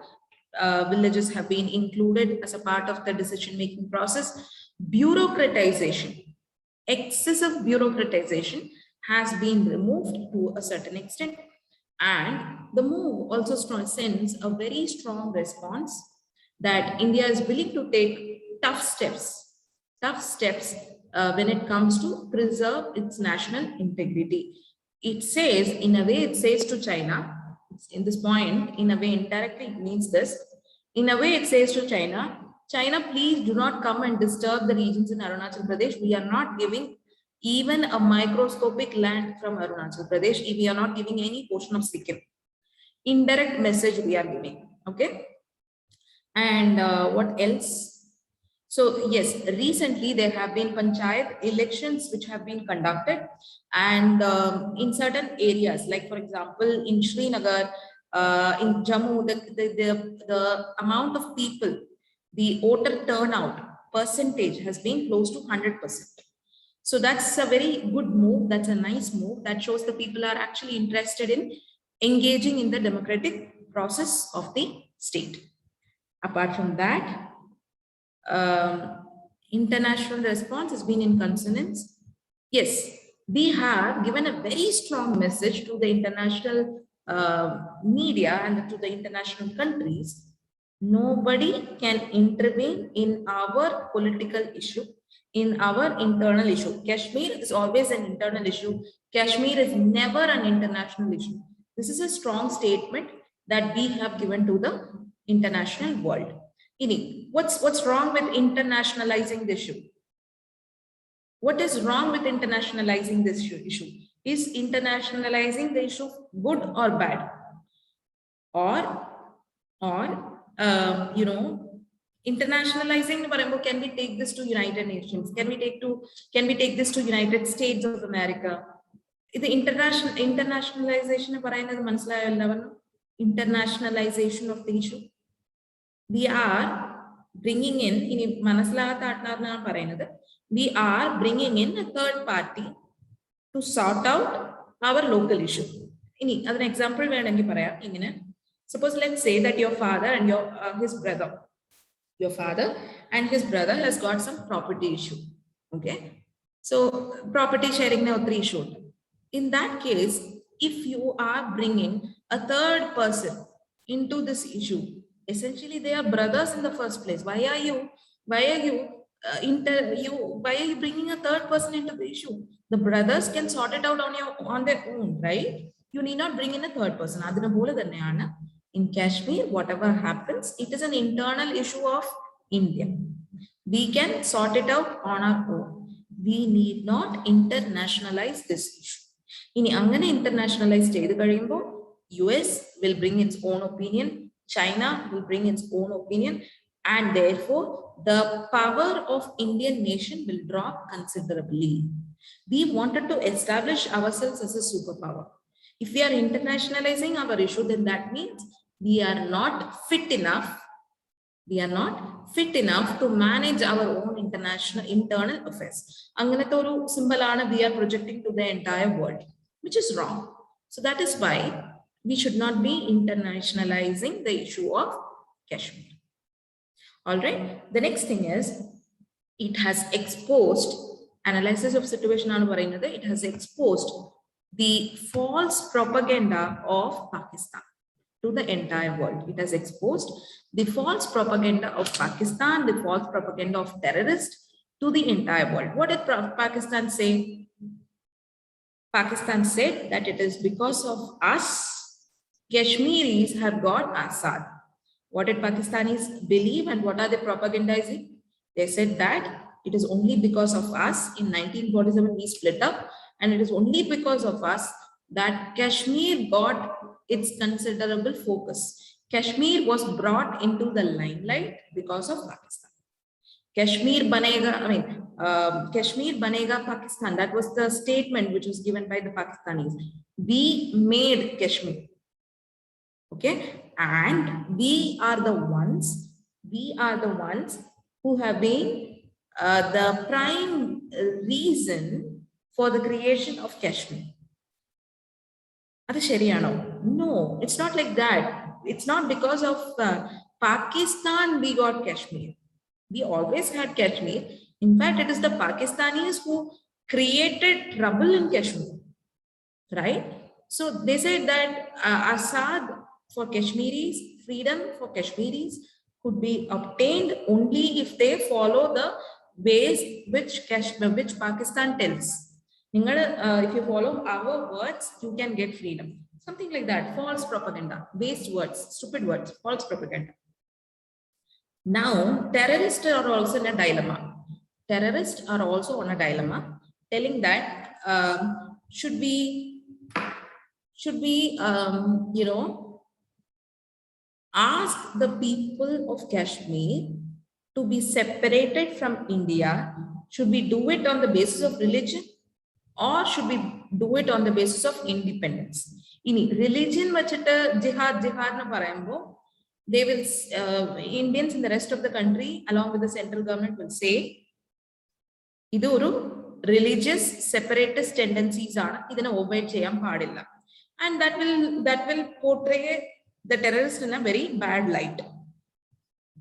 If they say that for your own independence, separate from Kashmir, then also the government can say, no, we have given them considerable autonomy by giving them so many good moves. We have given them reservation. We have given them democratic decentralization in the form of Panchayati Raj system. So, nangala uttri powers, uttri governmental policies, we are empowering the people of Kashmir. There is no need for freedom. Anyway, the government has the power of counter-attacking the terrorist. Okay, so this is the present analysis of the situation in Kashmir. Yes, there are many problems, but it is slowly and steadily we have to overcome them. Now, finally, the last thing is way forward. See, abrogation alone would not solve the issue of alienation of Kashmiris. You need a security-oriented approach to contain the radicalization of the youth.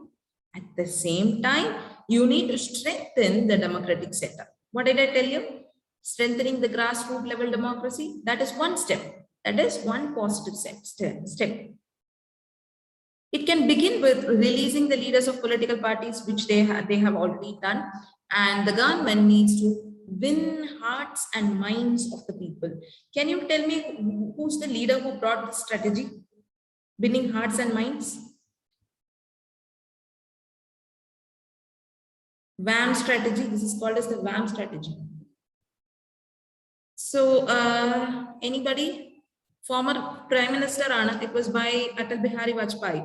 So Vajpayee was the first person who said, we have to win the hearts and minds of the people. It has been time and again told by many other ministers, prime ministers also. So that's about the way forward. So we need to work together to improve the public perception. See, at the end of the day, no matter how much policies you bring up, no matter what security you bring up, no matter how much control of terrorism you bring up, at the end of the day, people make a country. People make a state.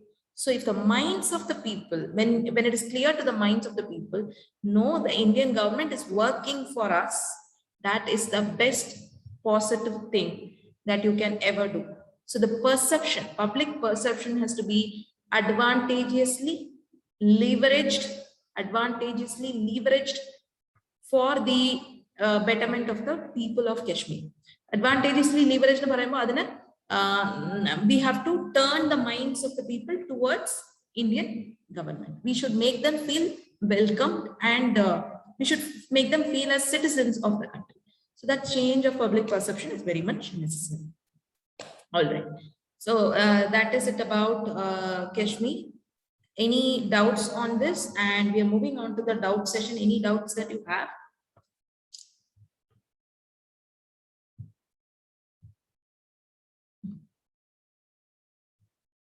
We have come to the end of polity discussions. That would be the final conclusion of your polity. Any, just a second, I'll come right now. Just a second.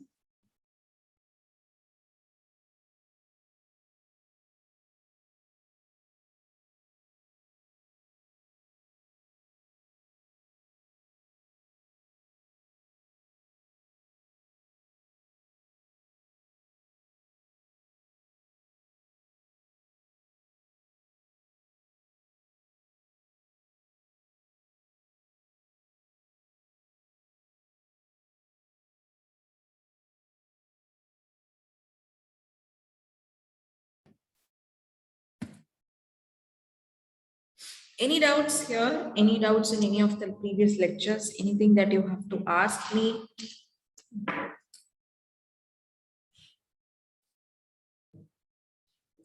Maybe you can put it in the chat box. I have been specifically instructed to conduct a doubt session.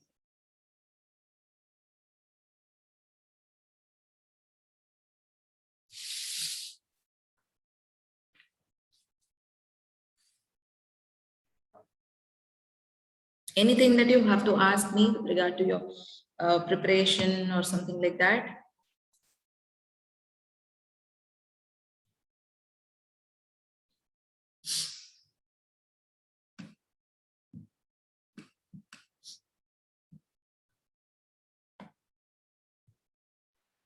Polity exam enna ma'am?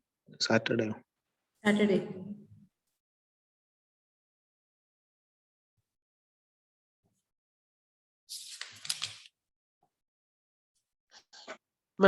എക്സാമിന്റെ syllabus late ആയിട്ട് join ചെയ്തോട്ടെ fully കേൾക്കാൻ what is it? Last basic structure we had a test. So everything after that is included. That's your entire syllabus actually. But the first half of it, the first half is not included.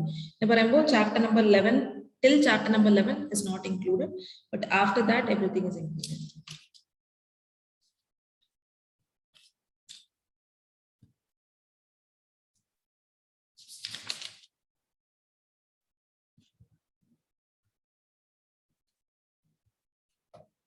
Anything else that you have to ask, doubts or something?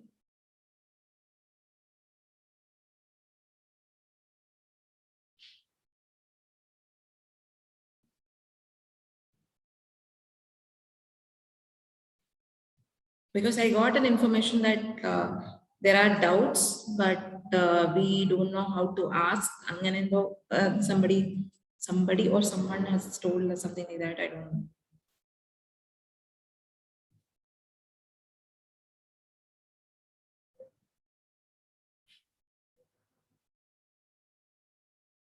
See, interstate relations in Yeah.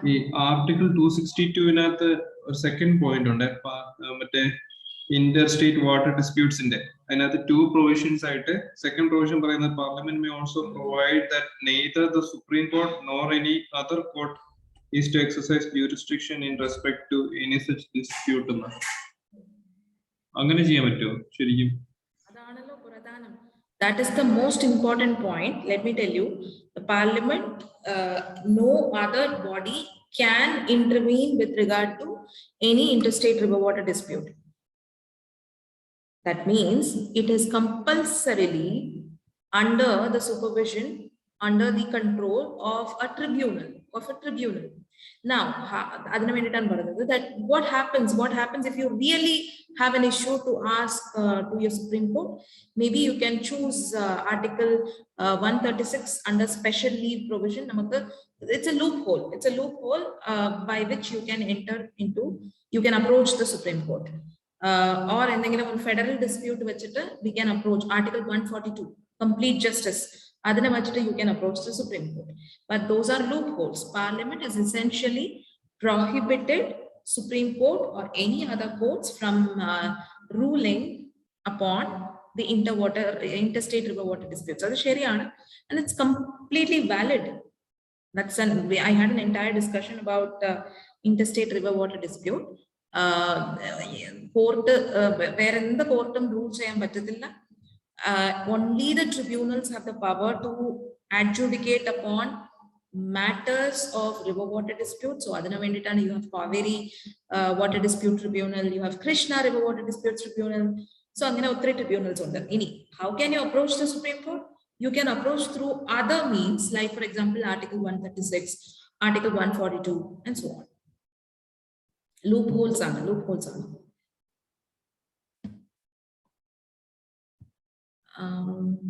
Ma'am, what is meant by industry in the motto? In the motto of CBI, what is meant by industry? Good. Industry, it's not your factory, chemical factory, the industry. Being industrious, being very faithful to your job. Being industrious, being faithful to your job, making sure that your job is working properly. So that's about industry in the case of CBI's motto.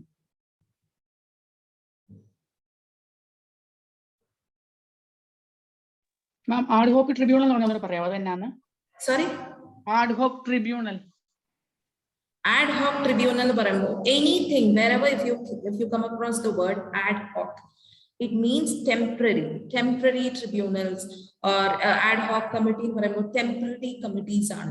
In a parliamentary committees, ad hoc in a provision ad hoc that's a temporary provision, another temporary tribunal.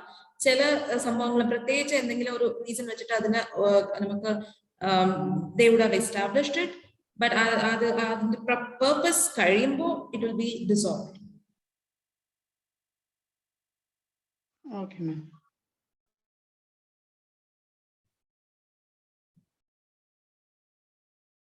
Anything else?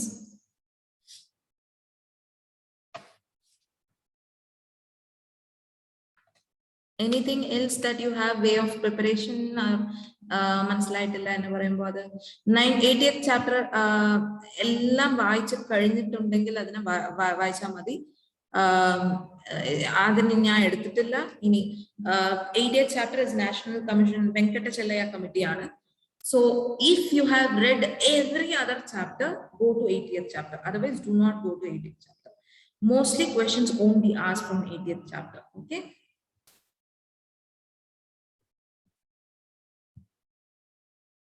Anything else?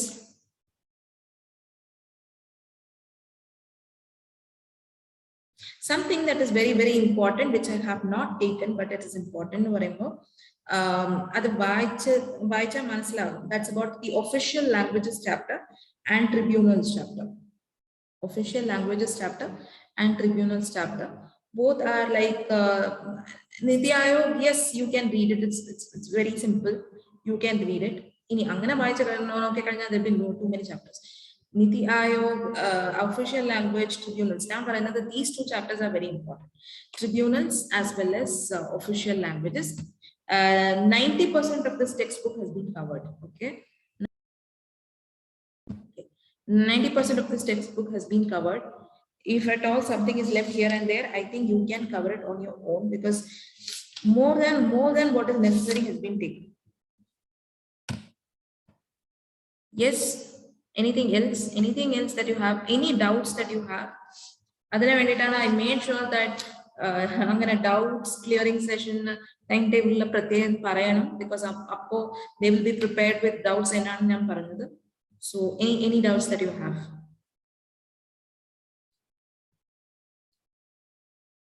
Exam 4th ano ado 11th ano? 4th ano 11th ano? Okay. This week.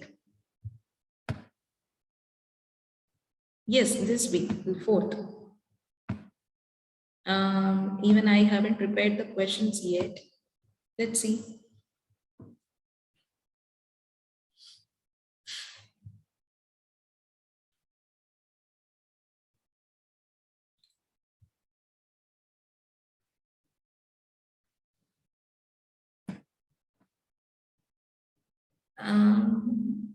Okay, anything else that you have? Preparation in the doubts or polity in the doubts.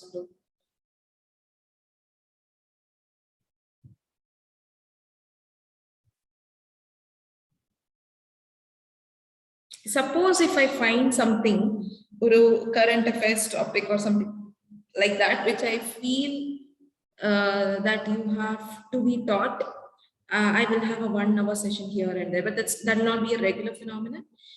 Sometimes if I feel that something 3 portions current affairs I'll have a 1 hour session maybe in the Sunday or something like that, and then we'll finish it up. Okay, so polity is an evolving chapter, so we have to make sure that we are always on it. What else?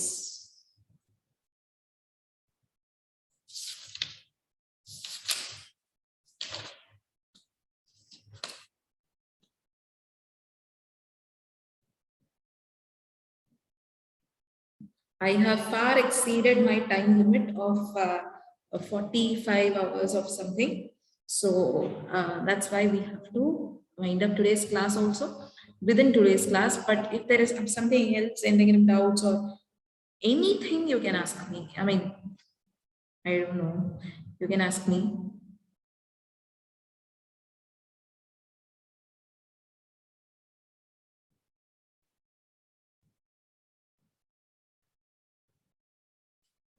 മാം ഈ farm law repeal ചെയ്യുന്ന സമയത്തില്ലേ ഒരു കമ്മിറ്റിയുടെ പേര് മറ്റേ പത്രത്തിൽ കണ്ടത് business something എങ്ങാണ്ട് മാം കേക്കത്തില്ല.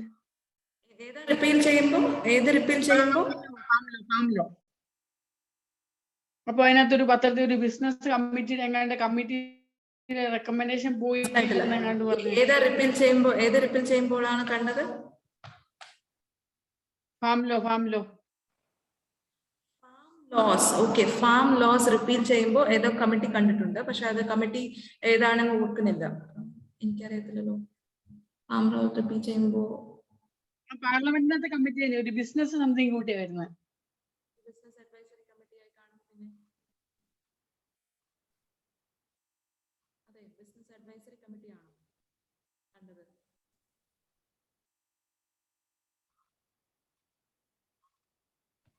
You might have seen business advisory committee then.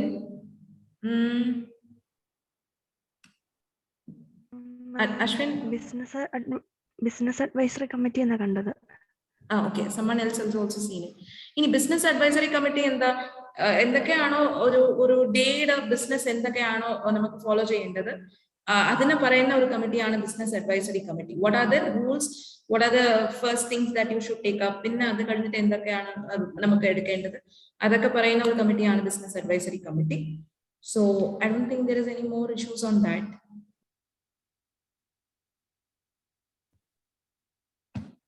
Someone has asked me something else. How is a law repeat same procedure as creation of law? Law repeal cheyyunnadine same provision as creation of law. See, repealing a law is quite simpler than your creation of law. Repealing a law need not undergo the same procedure. Need not undergo. Adoru executory repeal kuda cheyyam pattum. So that's up to them.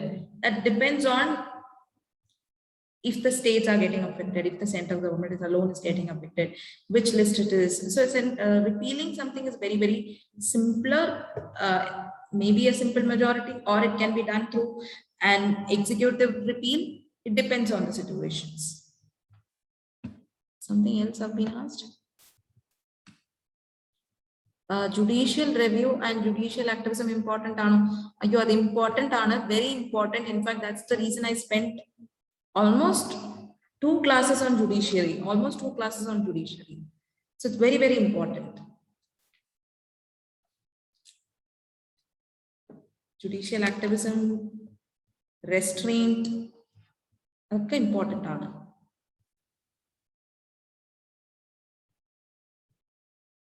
Yes, and with regard to your test, if I am the one who's setting up your paper, I do not know who's going to set up.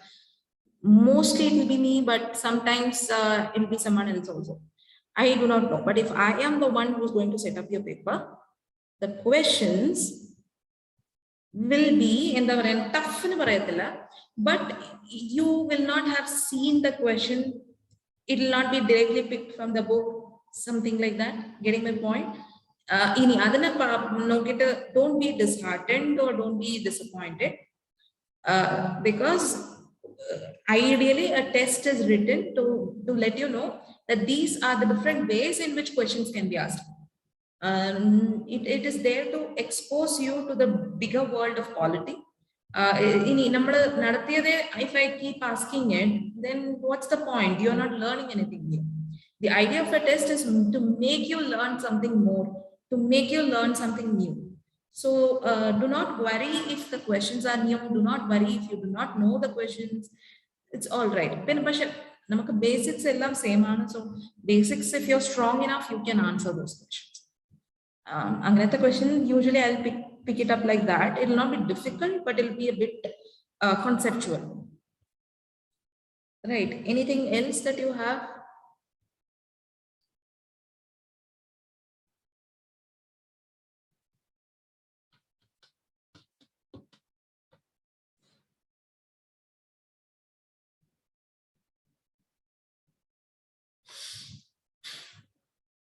Anything else, guys?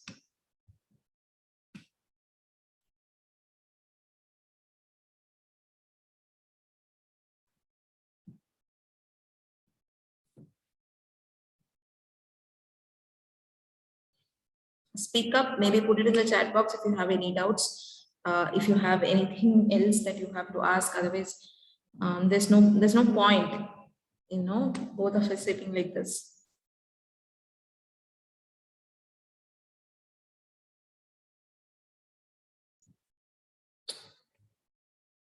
Fine, then that concludes the polity session.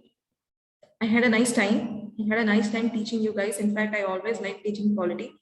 So because I will tell a lot of things politically, it will be politically, it will be always be politically tinted, maybe just a bit politically colored. So I love to discuss all those. So I do not teach. I do not consider my teaching as a teaching process. It's just a mere knowledge sharing process. It's a very knowledge sharing process. I just shared with you whatever I know. And if there is anything more, anything that concerns you, I'm always available at this new place. You can ask me your doubts. Maybe you can come and approach me. If you have anything else, I mean, rather than telling it in the feedback and then letting me know, if you give it up directly here, it's both helpful for either of us. I will be getting a direct opinion and you will also be helpful and you will also be benefited. ഇനി വേറെ എന്തെങ്കിലും ഒരു എന്താ പറയാ ഒരു doubt ഉണ്ടെങ്കിൽ always feel free to mail me. Now, instead of mails, I keep telling this to my optional students also. Instead of mails, the best thing, easy ആയിട്ട് നമുക്ക് അതിനെ ഒരു if you want a reply, put it in the chat box because I will be answering it then and there. So that's something that is to be followed. And what else? Yes, some of you have mailed me like long back, and I have completely stopped responding also because that's a mistake on my part. I admit it, but slowly, steadily, sometimes even if you what can I say? Even if you have any doubts, no matter where I am, you can always ping me. The mail ID, you know it. So that's about it. Some other question has been asked. What was the question? Coalition government anti-defection law, pressure group, idakka nadathiyadannallo. Coalition government anti-defection important aano? Yes, it's important, but we have taken up all of this pressure groups, anti-defection law, coalition government when we dealt about what is it, ECI was a long topic, so I have taken up all of this.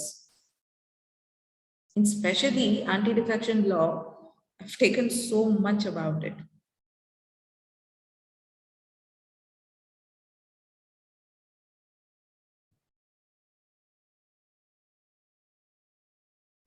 What is it, John, that you want? Do you think that important ആണ് പറയുന്നത്? ഞാൻ ടെസ്റ്റിൽ mark ചെയ്തിട്ടുണ്ടായില്ല, അതാണ് ചോദിച്ചത്. Maybe you would have missed the class probably, but all of this have been taken.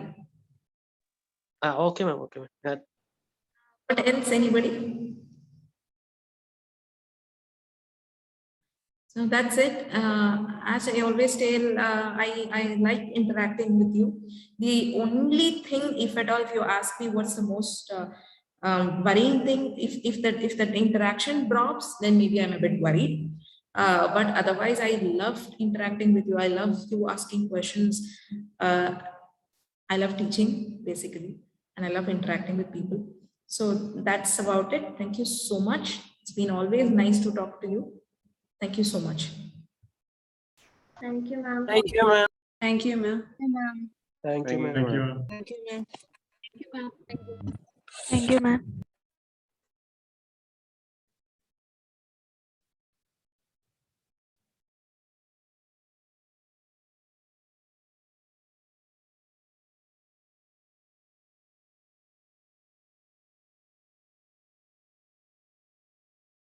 Please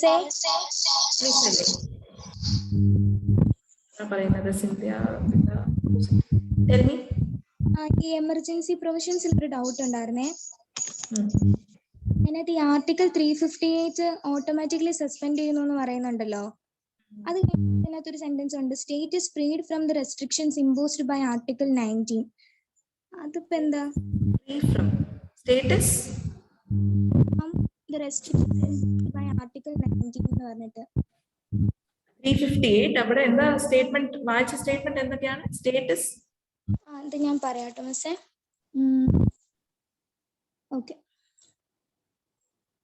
6 fundamental rights under Article 19 are automatically suspended.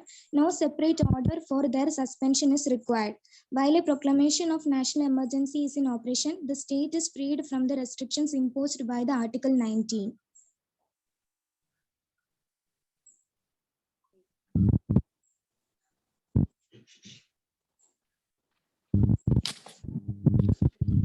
Eight. Yes. This means that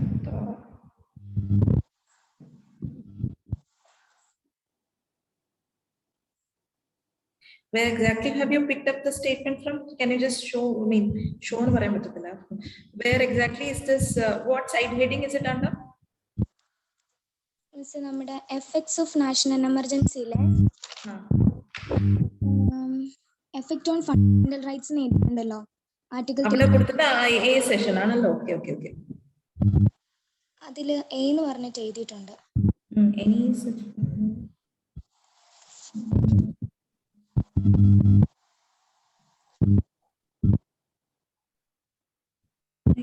seen something like that.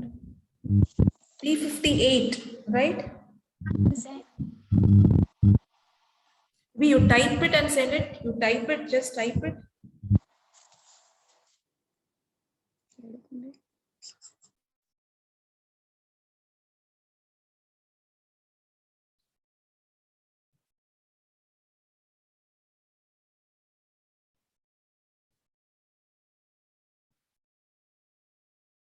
I have not seen anything like what you have told now. Type cheyanam, please.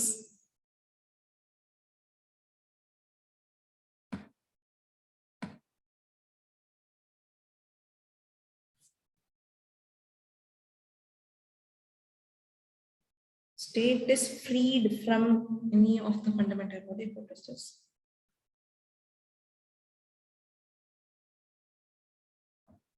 Cynthia, are you typing?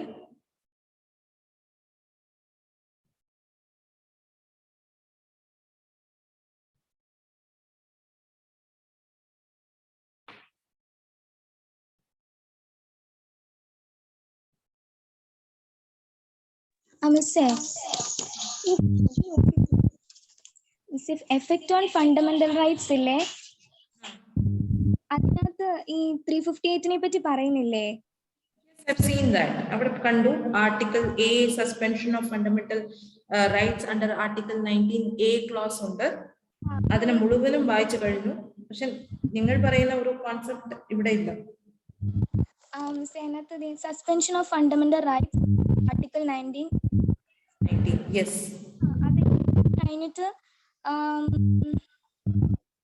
അത് കഴിഞ്ഞിട്ട് while a proclamation of national emergency is in operation എന്ന് പറഞ്ഞ.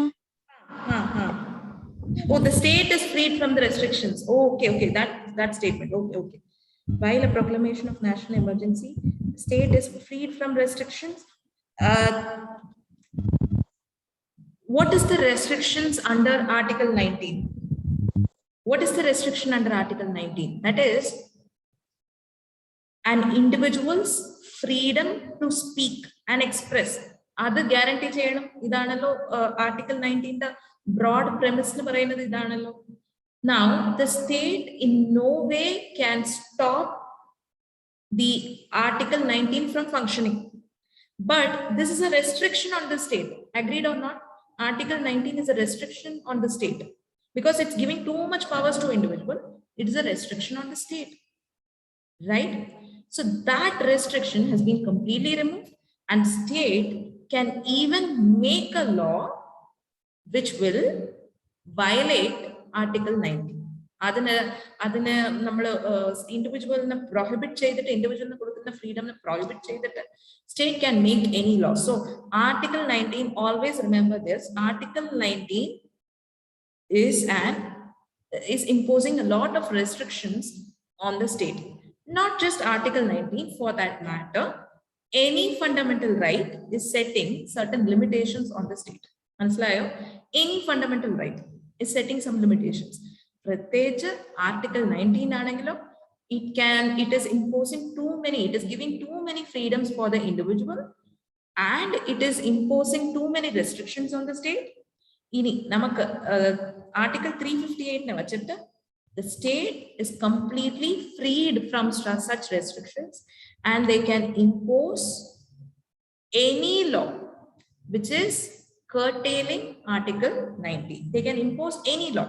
They need not worry about an individual's freedom. അത് മനസ്സിലായി മിസ്സേ. പിന്നെ automatically suspended എന്ന് പറഞ്ഞ് എന്താ ഉദ്ദേശിക്കുന്നേ? It is automatically suspended when an external emergency is there. Okay, external emergency in Parambo, China namadutha war nu vannittund or Pakistan war nu vannittund, something like that. It's an external emergency. Avada namakku presidential order adakka venda, it gets automatically suspended. You do not need മറ്റ fundamental റൈറ്റ്സിനെങ്കിലും പ്രസിഡന്റിന്റെ consent വേണം. President അവരുടെ presidential ഓർഡറിൽ പറയണം that article 15 is suspended, article 14 is suspended. അങ്ങനെ ചില presidential ഓർഡറിൽ it has to be clearly mentioned that what are the fundamental rights you are suspending. But Article 19 gets automatically suspended when there is an external emergency. You need not ask president's opinion or a government's opinion for that. Okay, Missy, thank you. Anything else? Anything else for anybody here? Ma'am. Hello, ma'am. മാം ഈ Jammu and കാശ്മീരിന്റെ കേസിൽ ലോകായുക്തയ്ക്ക് നമുക്ക് state accountability commission ആണല്ലോ, ബാക്കി എല്ലാത്തിനും തന്നെ ലോകായുക്ത എന്നാണ് പറയുന്നത്. അപ്പം ഈ special provisions of the Jammu and Kashmir മാറ്റുന്ന സമയത്ത് ഇത്തരത്തിലുള്ള പേരുകളും നോമൻക്ലേച്ചേഴ്സും മാറ്റുന്നുണ്ടോ? ഏത് nomenclature ആണ് മാറ്റുന്നത്? എനിക്ക് കേൾക്കുന്നില്ല. Which nomenclature? Which name? State accountability commission. Okay. വച്ചിട്ട് അപ്പം ജമ്മു ആൻഡ് കാശ്മീരിന് മാത്രമാണല്ലോ ലോകായുക്തയ്ക്ക് നമ്മൾ സ്റ്റേറ്റ് അക്കൗണ്ടബിലിറ്റി കമ്മീഷൻ എന്ന് പറയുന്നത്. That commission also has been removed from power because of the president's rule. Okay. And there is no entity in Jammu and Kashmir which is powerful because president's rule aanallo. So completely it has been taken up by the president's rule. So president and the agent are governor. So only person who is functional now is the governor. And you know what he did? Instead of getting the concurrence of the state legislative assembly, എന്തെങ്കിലും ആദ്യമേ പറഞ്ഞിട്ടുണ്ട് article 370 how to amend it. The very first line says this: if you are going to amend article 370, it can only be done by the presidential order with the concurrence of the Jammu and Kashmir state legislative assembly. പക്ഷെ ഇപ്പൊ president's rule ആയി കഴിയുമ്പോൾ അവിടെ അസംബ്ലിന് ഒരു കാര്യമേ ഇല്ല. So what happens? Essentially, the assembly has been removed and its position has been taken by the governor. Using this, they have altered some of the provisions in the article 370, and they have completely removed the article 370 from the history of the Jammu and Kashmir. Illegal arts, very, very illegal. They have utilized president's rule as a tool to remove article 370, which is completely illegal. Any where endengalum doubts undo regarding the process? No, ma'am. For anybody else, any doubts?